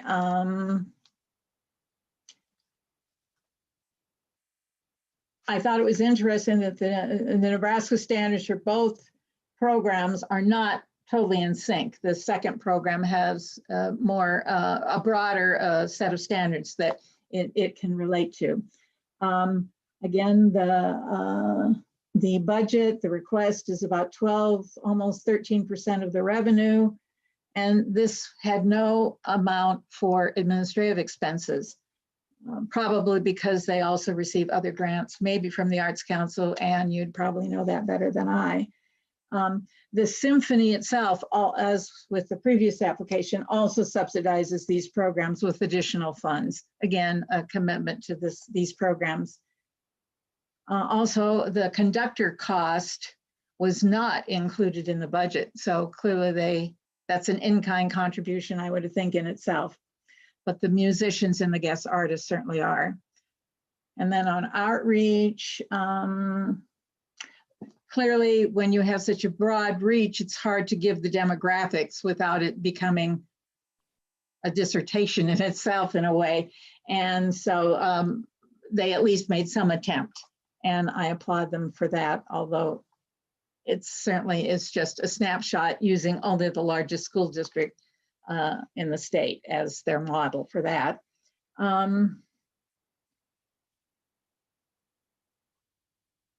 I thought it would have been helpful to have an example or two of precisely how the Symphony has integrated students' socio-emotional aptitude for emotional intelligence and cultural competency. So that was a very interesting concept, but it was just presented. I don't know how they would assess that, how they would evaluate that. And so an example or two would have been helpful for me. It's impressive to have 70 plus in virtual classroom segments available. That's a tremendous amount.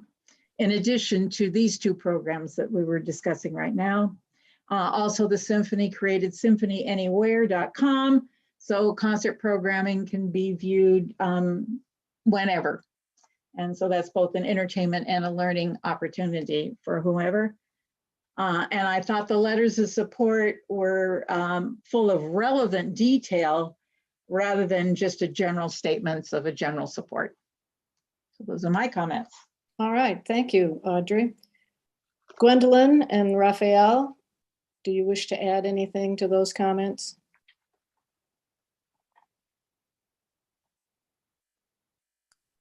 Sure.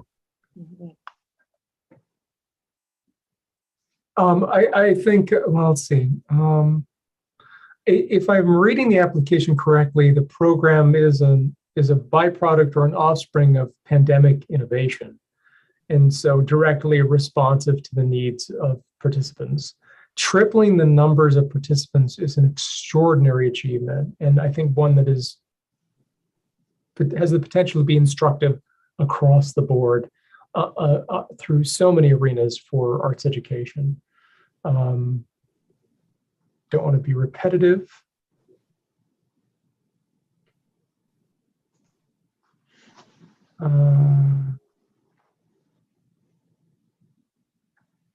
I'll leave it at that. All right, thank you. And Gwendolyn, you said you didn't have any comments to add, is that correct? Yeah, okay. Oh, I actually did have another comment, sorry.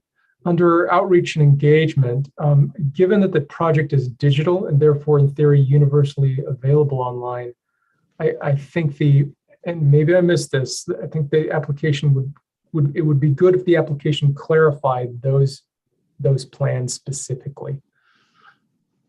Okay, thank you. Thank you. Okay. Log in your scores. There we go. Thank you.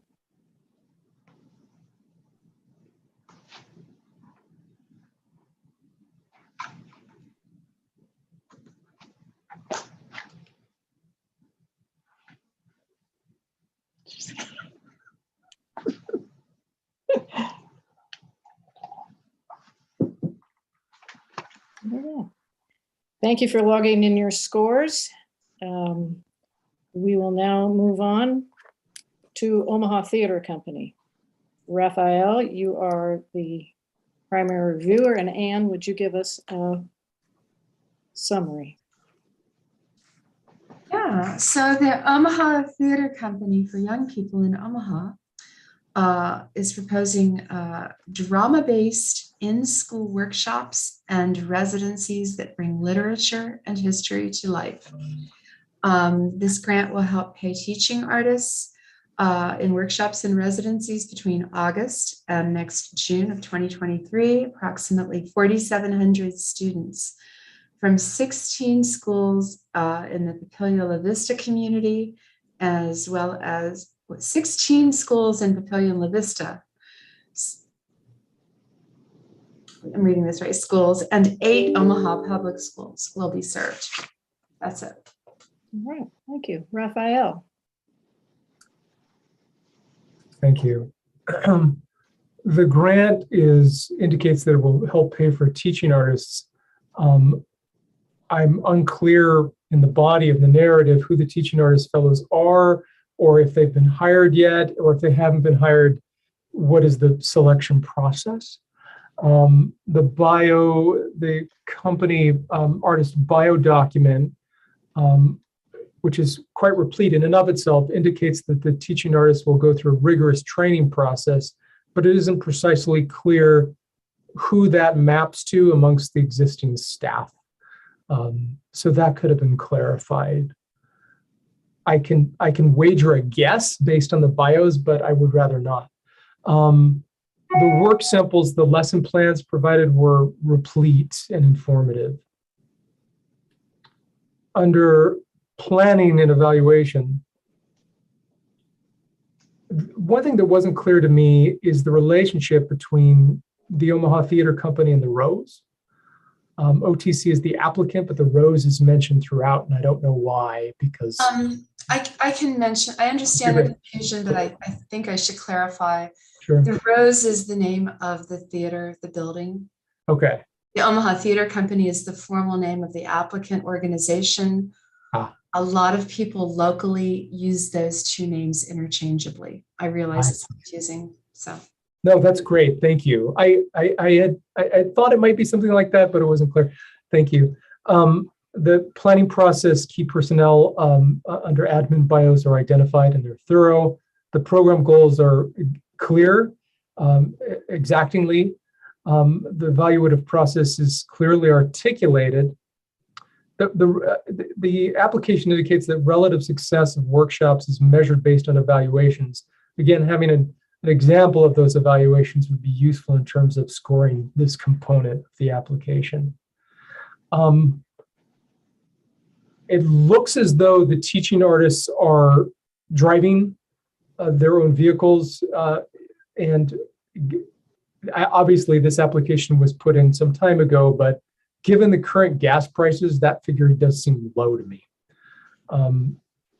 because I assume that teaching artists are using their own vehicles and are compensated for their gas. Under outreach and engagement, there's a quote here, which I will read. The Rose has also made intentional outreach to teaching artists of color in order to hire and staff more of these workshops with teachers who are BIPOC. I think that the evaluation would be the application would be stronger if this particular assertion was backed up with examples of hires or some explanation as to what is meant by intentional outreach more specifically. I think I know what it means, but it would be great to have a more kind of prosaic explication of that. Underserved community outreach is very clear. There's a mention of something I'd like to learn more about: community connections and how it is meaningful in terms of outreach for this program. That would have been good to have. The letters of support are passionate, enthusiastic testimonials as to the impact of the project and the communities that it serves. That's all. All right. Gwendolyn? Yeah, I wanted to add more, I guess, just how thorough I feel this application is, and describing how they create different scripts for like grades. So we know that the program is being catered to those specific kids and the specific needs that they need developmentally.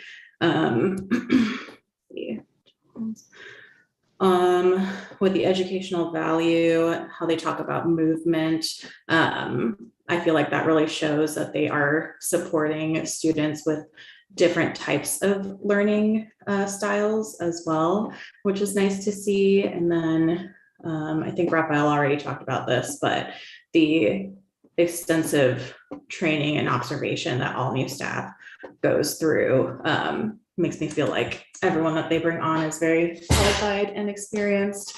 And also just based on my own knowledge, I feel like that keeps the program standards high. Let's see.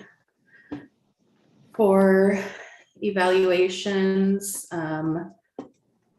it's good to see that they provide informal assessments throughout the whole year, not just for the students so that they can tweak their lessons to suit those specific students, but also for their instructors so that they could provide active feedback while the program is running, and not just at the end, so they can implement changes as needed.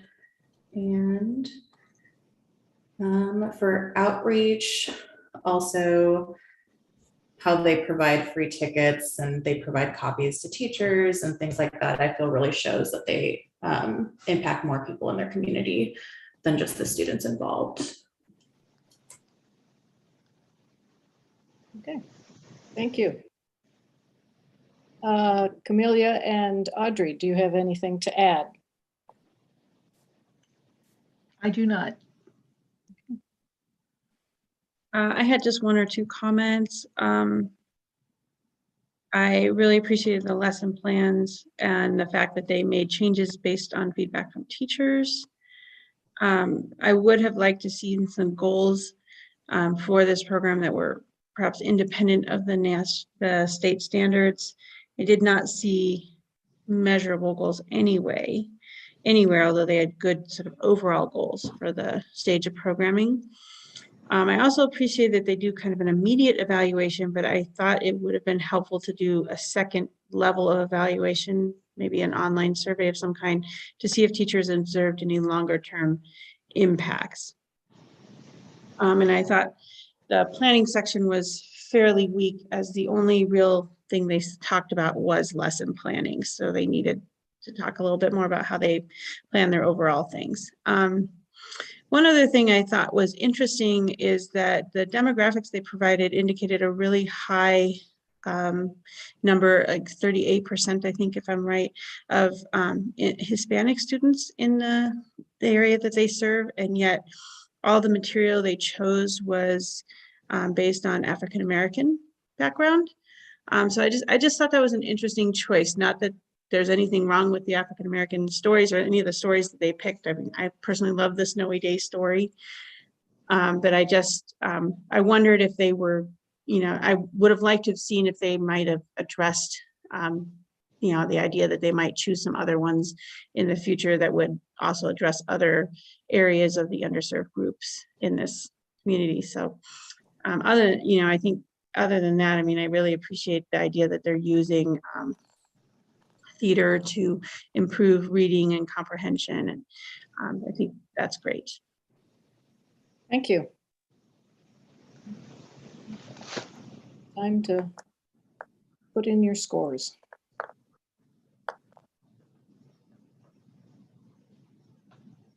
Thank you. Thank you. Thank you. Thank you. Okay, thank you for logging in your scores. Now we will move on to Papillion La Vista Arts Network. Anne? Actually, Pam, I was going to ask, since it's after 11, should we maybe consider another short break and then we'll do the remaining 4? Would that work? That's fine by me. Would that work for you? Yes.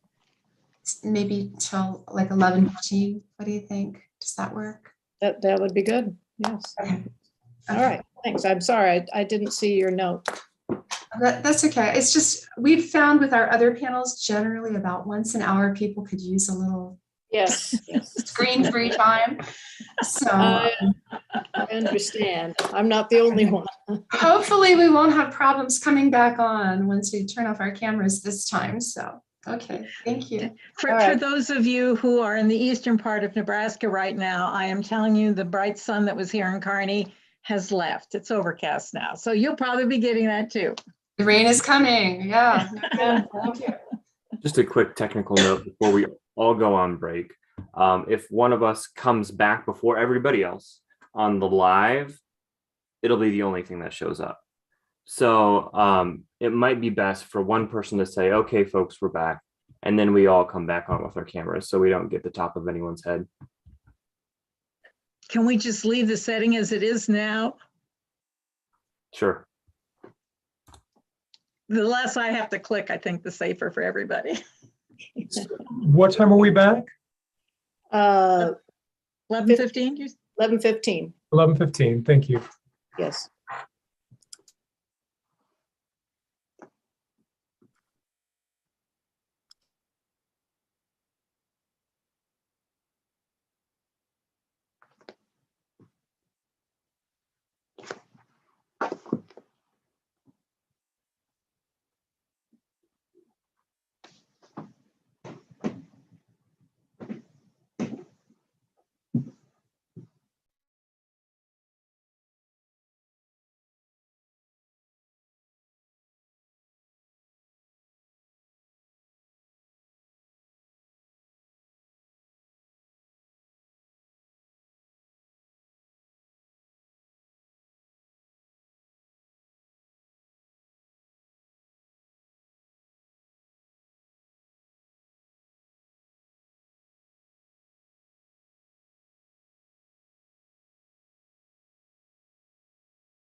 I would say if others are back anytime now, go ahead and turn on your cameras. Thank you.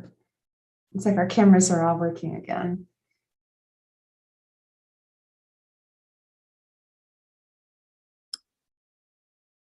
Yes, that's good.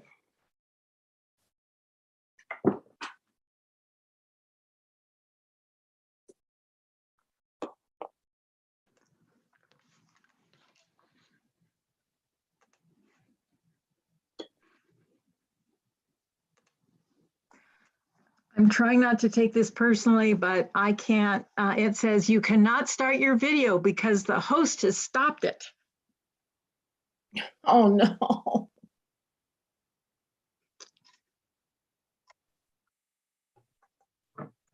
There you are. Good, great. All right. So we are on number 10, Papillion La Vista Arts Network. Anne, you would give us. So this proposal is for the 25th annual Summer Arts Camp. This grant will help to pay for the playwright, director, and choreographer to help keep the camp affordable for students and families. It runs from July 11th to the 22nd with performances on the July 21st and 22nd. This organization gives 40 to 55 students a complete musical theater experience, which attracts a combined audience of 300 family and friends at the performances. The camp and performances are held at Trinity Church in Papillion. Great. Thank you, Anne. Gwendolyn, you are the primary reviewer. Okay, so artistic quality, my main comments for program changes or updates, like many others, they had to scale back production due to COVID. So they took limited students, live streamed and recorded the performances. They mentioned that they took, I believe, 39 students, but they typically take 40 to 55. So that didn't seem like a very big change or update to the program. And it also sounds like the program's going to just return to what it was pre-COVID anyway, with recruiting and advertising more to get at least 50 students, which again is in that range that they typically do. So I wasn't sure if there were any other major changes or updates or reasoning for keeping it to that quantity of students. And then for educational value, they see success with students returning year after year, and they have theater, dance, music, and visual arts learning objectives. They did include a rubric for how that was scored. So that was nice to see and provide context for what they're looking for. And then they mentioned that they do auditions with the purpose of assessing ability and how students have grown year after year after year. And then my one comment, expanding on that and moving on to the next section of planning and evaluation comments. They talk about the assessments, include the rubric. They observe students who return year after year and show growth, and then use those assessments to kind of build on the program or use that feedback to change things. But I didn't really see any mention of what about the students that don't return year after year. So I wasn't sure if there's evaluations that get sent out or are done in some way that include more students than just the ones that come back year after year that haven't graduated from the program. I would like to know more about that. And then for planning and timeline, I did appreciate where they mention when students are assessed throughout the timeline. And it does seem pretty detailed, other than not mentioning like very specific staff on who does what. And then outreach and engagement. Let me double check something real quick.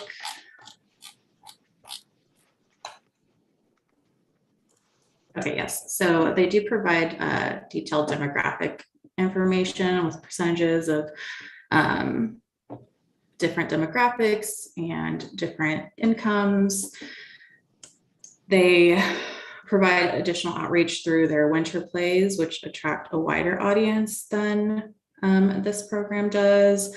And then for underserved populations, they did note that they accept students with behavioral difficulties, learning problems, hearing impairment, students on the autism spectrum. But I don't know if it was just the way that it was worded or if I missed something, but they say that they have the chance to accept these students, but it doesn't necessarily seem like they're actively seeking diversity or seeking to include other marginalized communities or groups.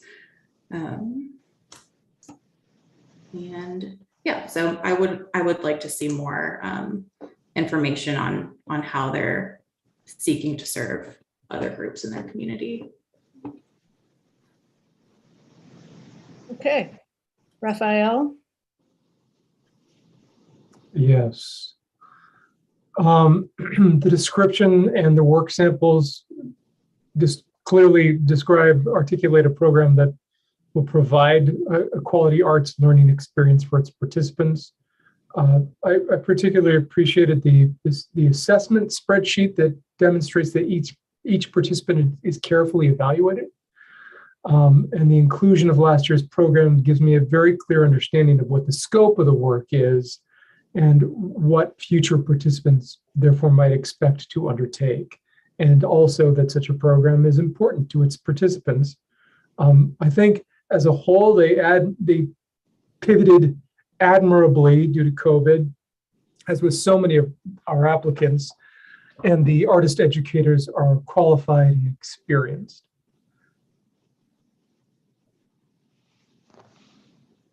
Under planning and evaluation, I see that in terms of age, there's a diverse group of students that are brought together from different ages and different schools, and that's all laudable.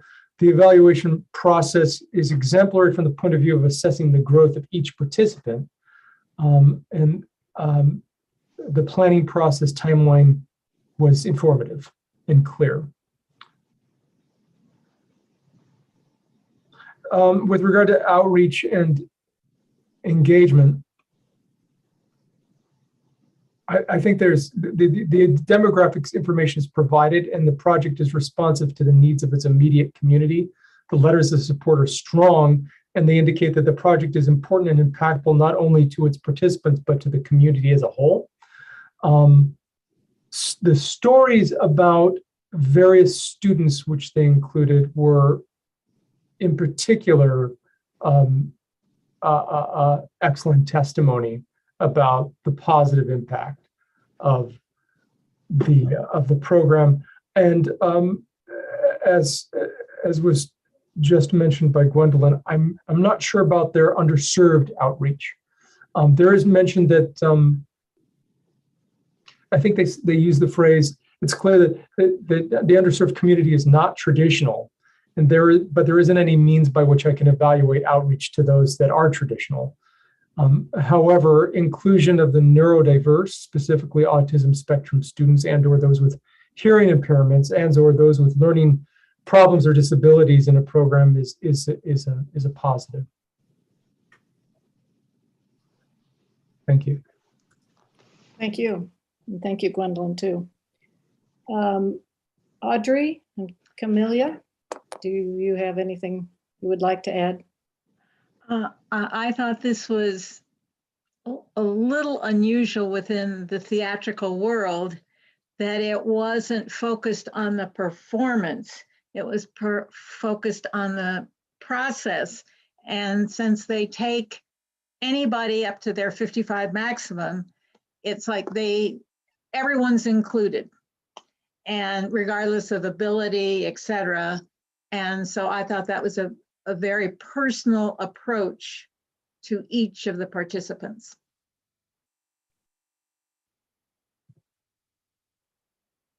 I had just a couple of comments. They gave some really specific goals in theater and music, but but not in the goals section, which basically just said they wanted kids to have fun and try to challenge them. So that would be something, since they did have specific goals, I would have liked to have seen those in that section and cleared and clearly laid out.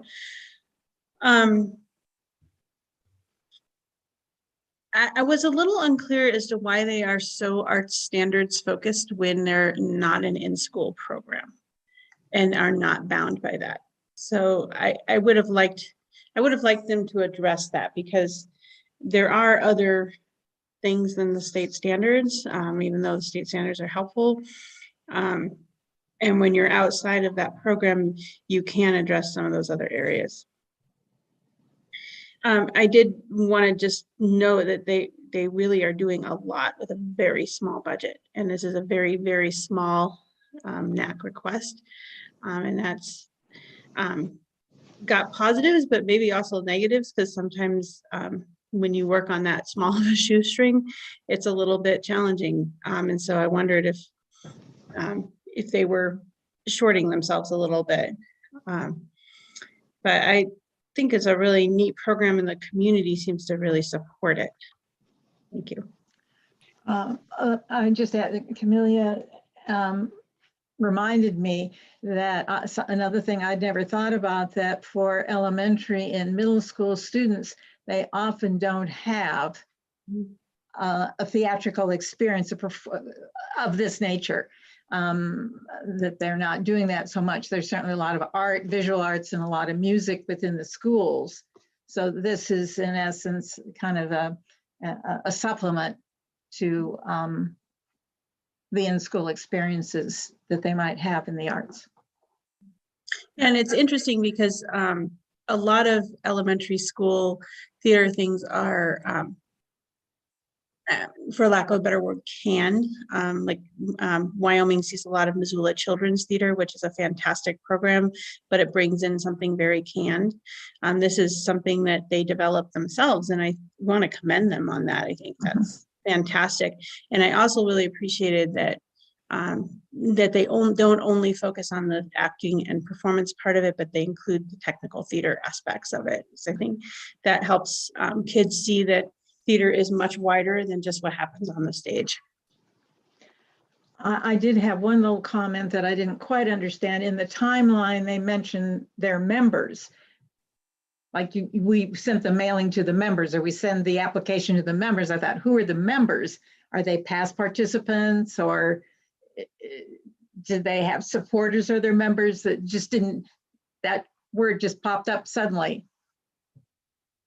Oh, okay. So a little clarification what that was. Great. Thank you, Audrey. Okay, I think it's time to log in your scores.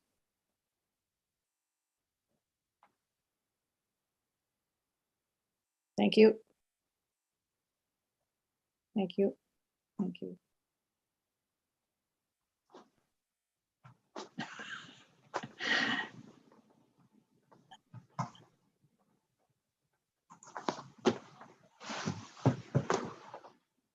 Thank you. Thank you for logging in your scores. Okay, we'll move on to Ruth Davidson Hahn. And Anne will give us a summary of the application. Okay, so this is a proposal to carry out the Dance for Parkinson's program, which utilizes the power of dance, music, and creativity to improve mobility and quality of life. The program is offered to people with Parkinson's disease, their caregivers, spouses, and partners. It is also available as a movement and music program for senior centers, retirement living, assisted living, and memory care communities. Thank you. Audrey, your primary reviewer. Okay, here we go. I thought on the artistic quality section that it's developed specifically, this Dance for Parkinson's disease is developed specifically to provide those with the disease a movement protocol based on dance that incorporates music, technique, and class protocols that melds the physical with the mind for an aesthetic experience. Watching their YouTube video gives a strong sense of how effective this is. The approach is solidly grounded as an art form that provides many benefits from physical health to mental health. The instructor gave the directions in a vocal cadence, so already establishing the rhythm, then repeated with music, then repeated the movement sequence faster. So it was sort of built as you would in a normal dance class. And I thought that was very helpful for me to understand how this could be melded into this particular target market, target audience, target participants. Had live music accompaniment on the video. How grand is that? And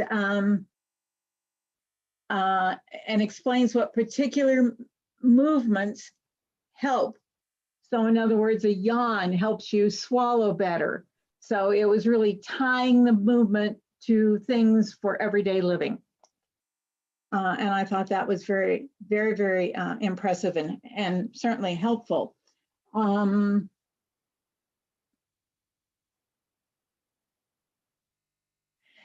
Also, I thought it was interesting that the instructor presented a movement first and got people doing it, and then went back and deconstructed it into its components. So that whole technique I thought was very good. So just get people moving first and then go back and don't get too involved in the nitty gritty right away. I thought that was very, very helpful. Also includes a movement sequence at end of the session, uses story imagery, as many dance instructors do, to help understand the movement a little bit better.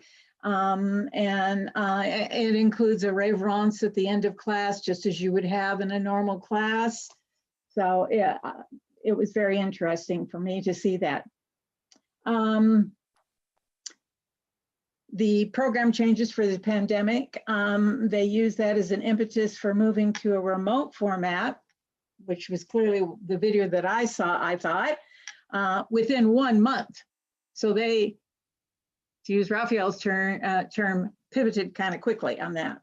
And it has been able to broaden the impact beyond Lincoln, because in that format, obviously anyone could partake of it. I thought it gives dignity to Parkinson's disease sufferers by accommodating each's needs at whatever each's physical level might be at a particular time. The artist bios were all excellent. All three have national experience and 2 international dance experience with overlapping and individual complementary specialties. On the planning and evaluation, excuse me, the goals are certainly worthy goals. Evidently there's a Wertheimer Fellowship guidelines and objectives that the principals must meet. They didn't really say what those goals were. They just alluded to them. And so certainly, what are those goals and objectives within that program? It would also be helpful if there were some quantifiable statistics on those who fall into the target audience compared to those who participate in the program. Is the project reaching 1% of Parkinson's disease sufferers within their community, or is it reaching 50%? I'm just making those up, obviously. And how many are reached through Parkinson's? So there's not really a sense of their reach within this community. The questionnaire is helpful in documenting individual evaluations and also a basis for program improvement, like the additional session establishment of movement and music, which is in recorded, and all this is in reports to the Parkinson's Nebraska, but what exactly are these reports? What form are the regular evaluations with the activities directors? Are they oral or are they written? Are they formal? Are they informal? So these were all mentioned, but nothing specific. Just an example of some of these would have been, I think, a little more helpful, at least for me. Planning process seems to be in recovery from the pandemic, and the new music and movement class, which they do on site at elder living communities, has not started up as yet, although they hope to. And the sessions are held throughout the years, so it's not a summer program. It's 29 weeks out of 52. The budgets, the classes I found out through this were a hefty 1.5 hour class, which is your typical class length in a modern or ballet professional class. So this is not a watered down learning. The classes on the sites are only an hour in length. There was no calculation for the budget expense and marketing, nor for the website, etc. It was a good summary of possible donations in the box, on the budget box. And this budget also assumes that the movement and music and movement classes will be up and running during this grant period year. The request from the NAC is about 23% of the total revenue, and the administrative costs were at the allowable 25%. On the outreach and engagement, was general statements. However, there was limited quantifiable data. Shows studies and research occurring locally. Nebraska evidently has the highest per capita Parkinson rates in the US. That's a lot of questions for me about why is that, I wonder, and I'm sure the medical community would like to know that too. And globally, so there was a lot of citing of research and movement within the Parkinson's community. No indication of how many participate anyway to ascertain the YouTube reach, perhaps, since I am now doing that. The extended outreach includes the caregivers, families, also appropriate for those with MS and arthritis as well. And the letters of support, the writers were articulate, impressive, that featured in current issue of the Nebraska Cultural Endowment newsletter. And for the underserved, no other program in Lincoln. There is no other program in Lincoln that is taught within an arts discipline and format. So this was an example of a very tight target audience, but obviously very meaningful to that audience. Right. Thank you, Audrey. Camelia, are you ready to comment? Yeah. I don't have a whole lot to add. Audrey was very thorough. I appreciated that they did make some virtual, that they did go virtual, and I'm hopeful that perhaps they can extend the impact of that virtual learning outside of Lincoln to other places that might have need for those kinds of programs. And these are really highly qualified dancers. They clearly care a lot about their community, and I really appreciate that. I did think that they did identify other partners, but I would have appreciated more information about how they plan what they do. And I also really appreciated that they are really interested in evaluating the value of this program, and they work with a professor from one of the universities to do that. I also really appreciated that one of the ways they extend their impact is by allowing loved ones or caregivers to come to the classes along with the participant. And I thought that's really a great way of helping those people.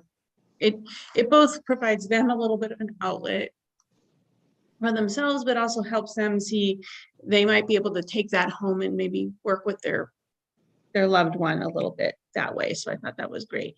And the support letters were very moving. Yeah, I wonder if they're doing the virtual thing, if they could find some way to collect some data on who they're serving through this. And then I don't think they really emphasize this, but I think we forget sometimes that people in this age range are often extremely underserved, especially in arts learning opportunities.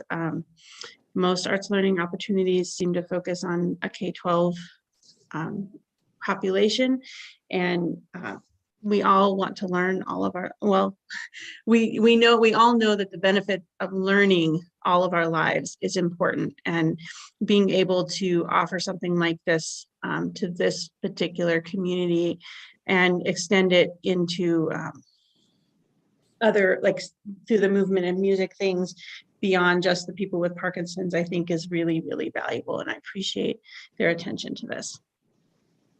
Great, thank you very much. Rafael, do you have any comments? No, I don't. Okay. Gwendolyn? Okay.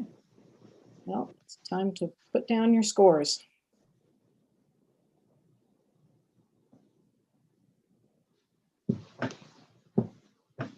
Thank you. Thank you.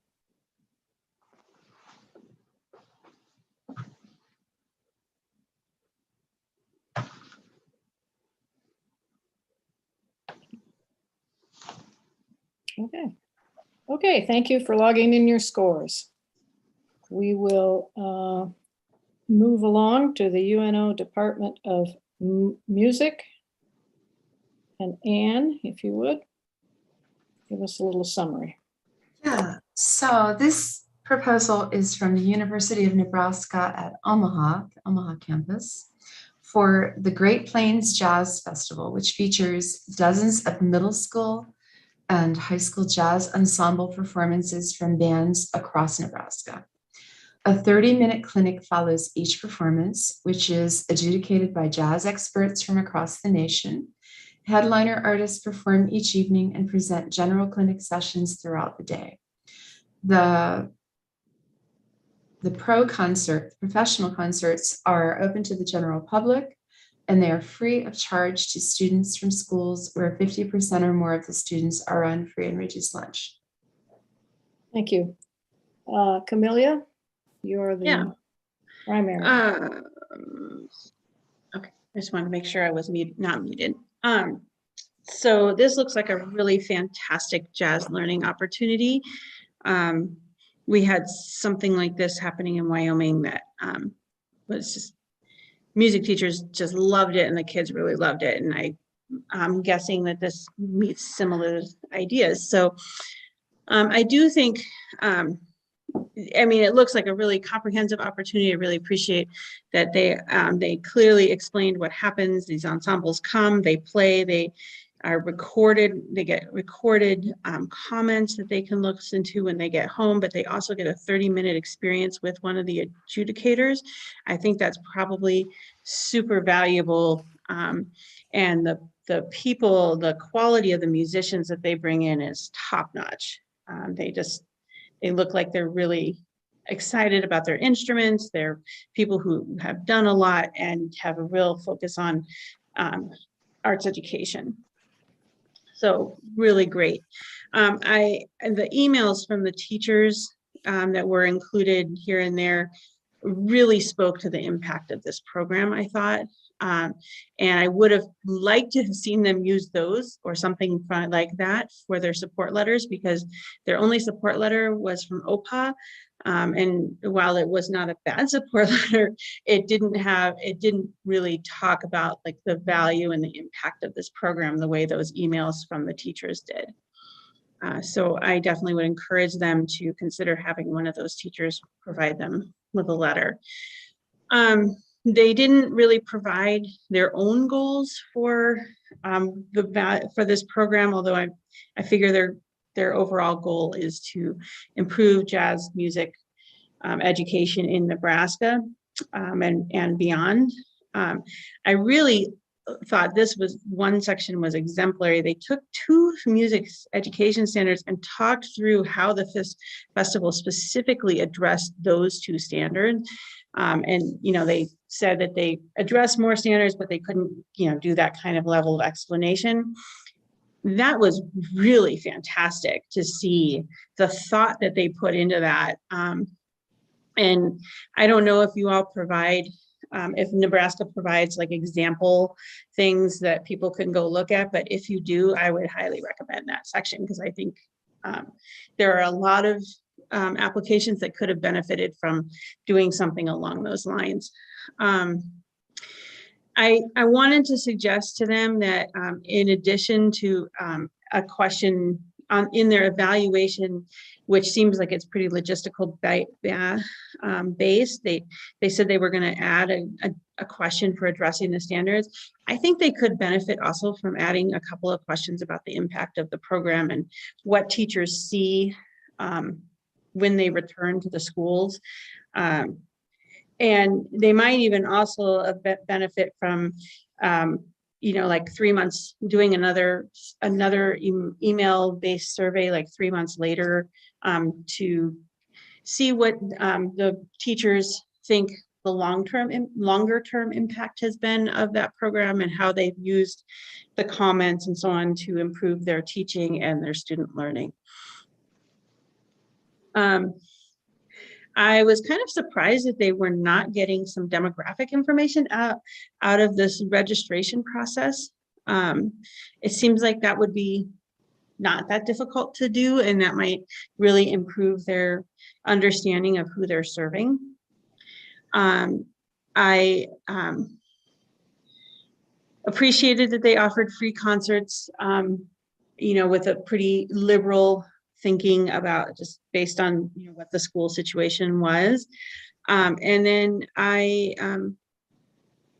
also, it's sometimes I think it's hard to figure out what is needed, when you survey individual teachers, and somebody of the caliber of this festival leader, Dr. Madsen, who apparently does quite a bit of this adjudication and looks around, has really, seems like he's really thought about what would be helpful to students, and he's looked at where the weaknesses are when in looking at a wide variety of schools, and so tries really hard to address the needs that they see without necessarily asking those teachers who may or may not understand those needs that they see expressed through the actual playing. So I thought that was really a good way of doing it.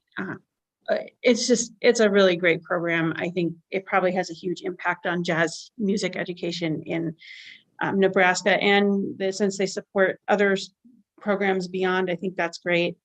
And yeah, I really like this.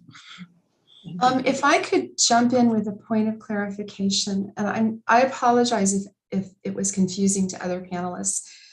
In the section that requests letters of support, for the first time this year, we gave the grant applicants the option of either uploading a traditional letter or uploading a video. And in this case, they had the one letter, more traditional format letter of support, and then they uploaded a video with the teacher on the school bus. So that was what they chose. So I apologize if that was confusing for you guys. I wanted to mention that. Okay, thank you. Thank you, Camelia. Gwendolyn, you are, excuse me, you are the secondary reviewer. Okay. Excuse me. Etching. Yeah, application and the program, I feel, are both very, very strong. It seems like a really well-oiled machine, especially at the top here, artistic quality and program updates or changes. It seems like they've gotten to the point where they're just ironing out very minor tweaks or minor issues that don't really have to do with the program itself, but more the logistics of the program. I also appreciate their education over competition point of view. I know a lot of students in band, there's lots of competition conferences and things like that that exist, but it's nice to see that this serves a different purpose. Again, like Camelia mentioned, everyone that is involved seems highly qualified, highly experienced. It's great that they can bring people from all over the nation to help the students, but also the teachers themselves for outreach and engagement. I think one of the things that stood out the most was how far-reaching this event is across the Midwest, but also I did not know that most band directors don't learn jazz themselves. And so to have this for these schools, not only the students, but also really teaching the instructors and the band directors on something that they may not have experience on, so they can take that and continue to teach students in the future. And then also the addition of allowing people that are not participating to also go to the concerts, I think shows how far they can reach. That's all I've got. Thank you. Audrey and Rafael, do you have anything to add? No, I don't. No. Okay. All right. Then it's time to score.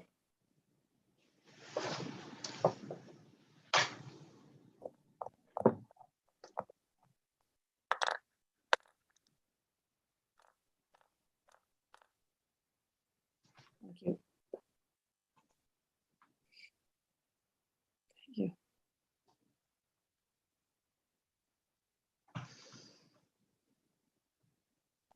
Thank you.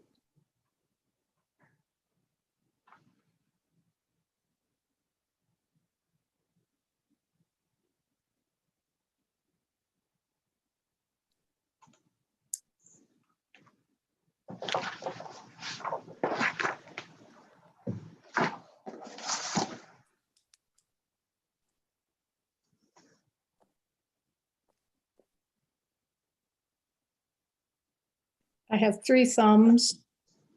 Thank you. Okay, thank you all for logging in your scores. Okay, we'll move to the last one. Number 13, Why Arts? Okay, Why Arts Incorporated is offering their dancing classroom program.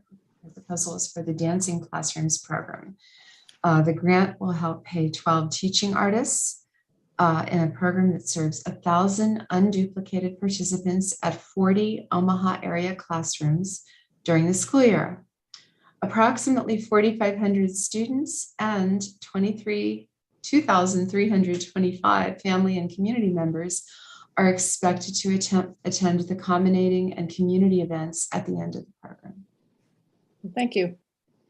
Audrey, I think you are primary. I am, yes. I guess I would have liked to have 1 or 2 specific examples cited for how the teaching artists adjust to those with disabilities. For instance, if someone is a wheelchair or someone is on the autism spectrum, because it says that they accommodate them, I would like to know how they accommodate them. That must be very amazing.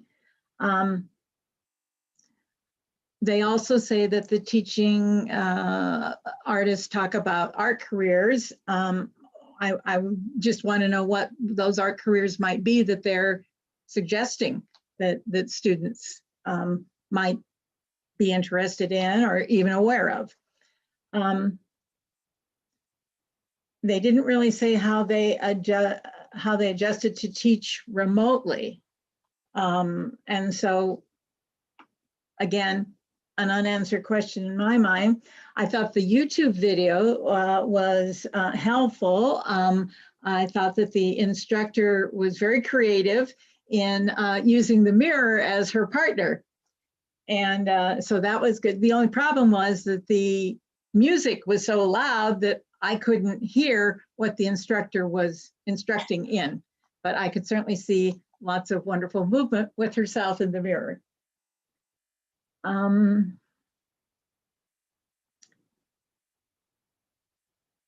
Also, we didn't know how this was used. Were these videos for the remote learning, were they used when everyone was still at home during the pandemic, or was this used in the classroom setting with the whole class being there, so to speak? Because so much of the ballroom dancing is with a partner, is my confusion on how that exactly was done. Also, the instructor never introduced herself, so I wasn't sure who she was. I generally thought that this was very strong on the arts learning component of the two, of arts and arts learning, in this particular part of the rubric. I thought that the Saturday Academy that they do, that it has been that it's broadened to include the dance, visual arts, theater, although there was no music incorporated in that, but that's maybe because there are other opportunities for that in the Omaha area. It's impressive that that's totally tuition-free, including supplies and even transportation for students to be able to get there. I would like to know about what the percentage of those who partake of this program in their schools take advantage of the Saturday Academy. Is it a lot? Is it a few? Just some idea of how many avail themselves, since really they've removed almost all barriers except for time.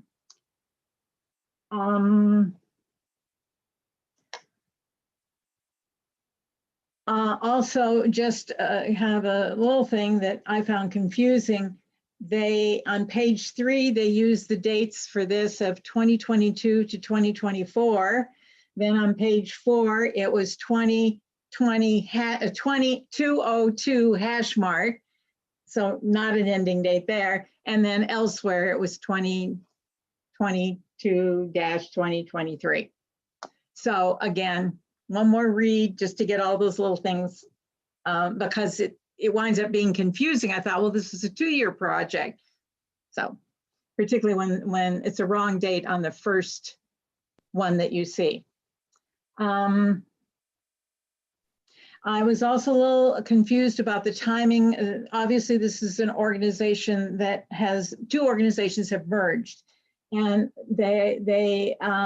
the timing of the leadership after the merger is what I was a little confused about, or I thought was curious, that the merger occurred July of 21, and the artistic director was hired in 21, presumably at around that time.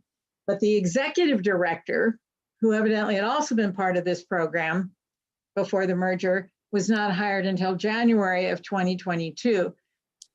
So that timing of all that just seemed a little curious to me. And so I would have liked a little bit of an explanation about why. There's also the co-artistic director. The person who's doing this particular program is a co-artistic director, which suggests there's another co in this merged organization. And does that person have different responsibilities? So therefore was not mentioned at all. But again, if that could be clarified, that would be a question mark put away. On the merit,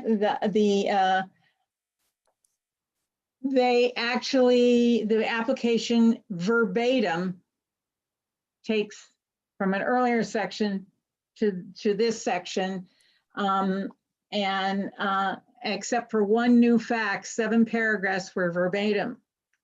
And so maybe they could have used that space to talk about how they're implementing, being more specific on how they are implementing adjustments for disabilities, teaching some of those sort of things. Now, there's more specificity in that section as opposed to absolute typification. For the artist bio, many have performance experience, so they all appear to be enthusiastic and important with working with students in the school setting. I did note there was only one male out of 13 that they listed, which is reflective of the dance world generally. I thought the lesson plan was rudimentary.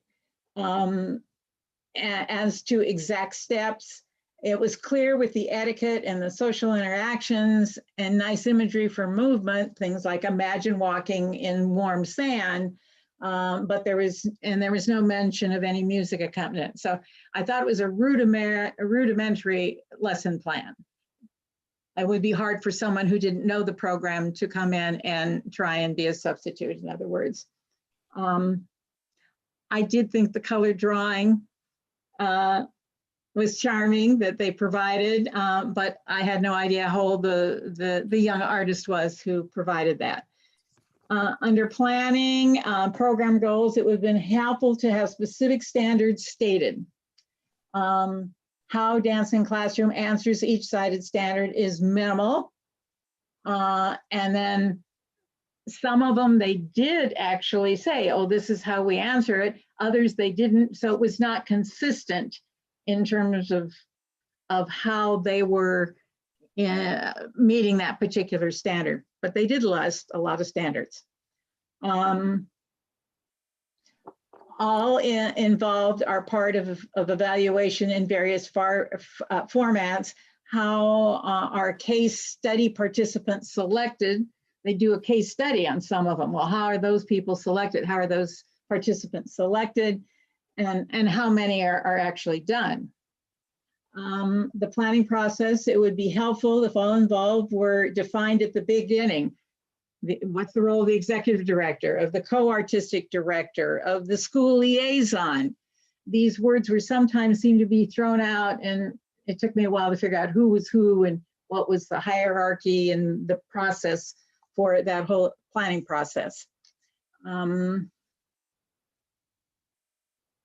Also, I thought, as we've said before, it would be helpful to have a sample of the pre and post survey that they evidently distribute.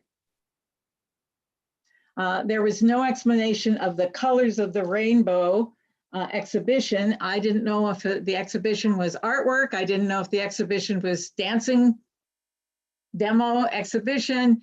So that was never really defined as to what that was, or maybe it's both. The budget, the line items are clear. However, I assume the licensing fee is to the national organization, and they had a line item of $1,600+ for diversity, equity, inclusion expense. And I wasn't real sure. I thought it was kind of a curious way to describe what that might be, and I couldn't imagine what it might mean. I mean, I could imagine, but it wasn't stated what that was. Good to have that in the budget, but what is it for? What is that? What does that mean? And then for outreach, they did a good job of the stat section. They did a very good job on the stat section with relevant comparisons to clearly show the various districts' compositions. Would have been helpful to know the approximate number or percentage of dancing in the classroom in each district, and the percentage of the various grade levels that they are reaching in each district. Important point is that the dancing classrooms curriculum has social and emotional literacy at its core.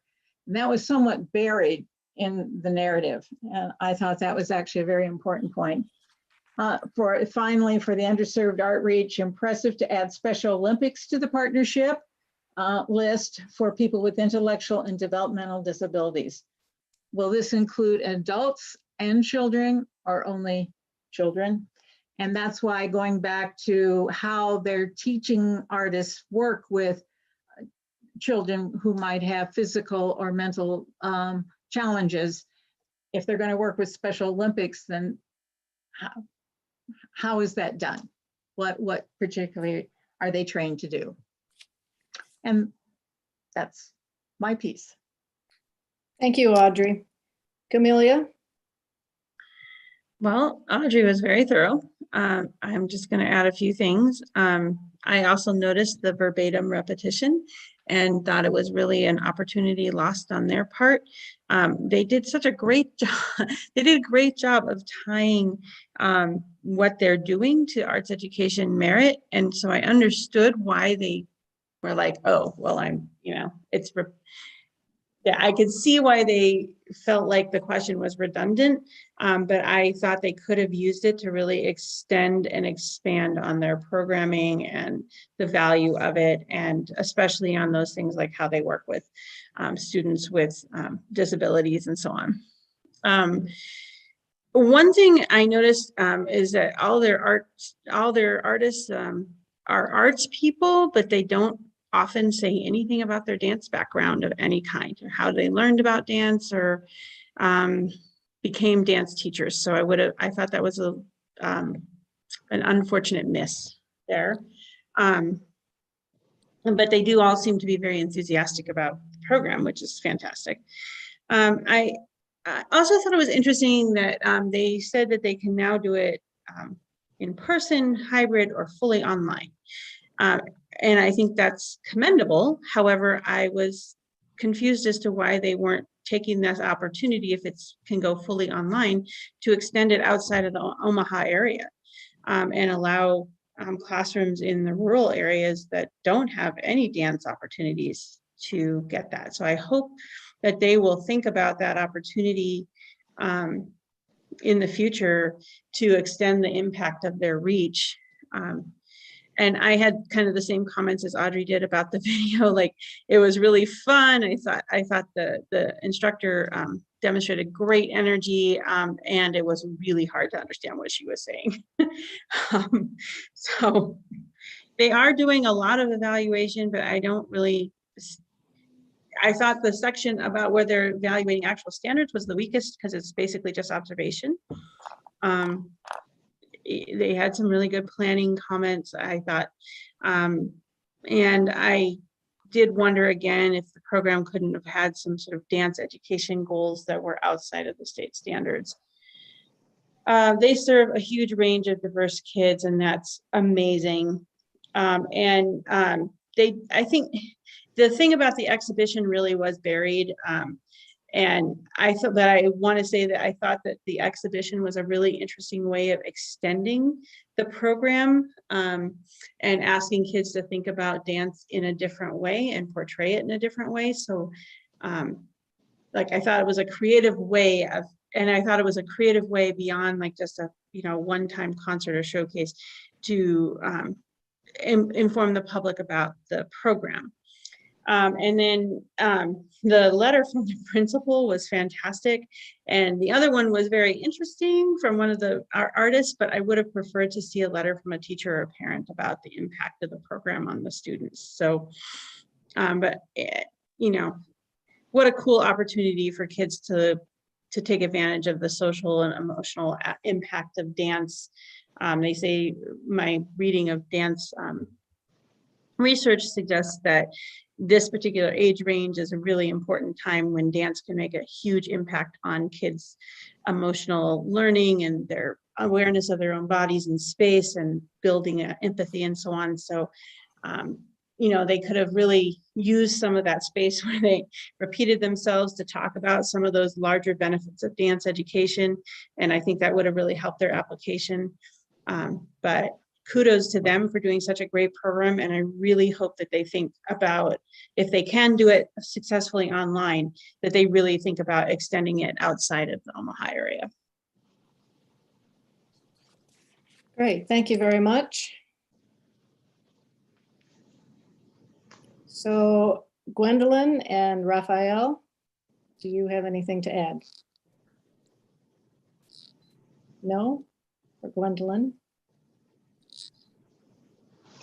I think all my comments were covered. Okay, thank you very much. So We'll wait for your scores. Thank you. Thank you. Thank you. Thank you. Okay. All scores. Thank you for logging in all your scores. Certainly appreciate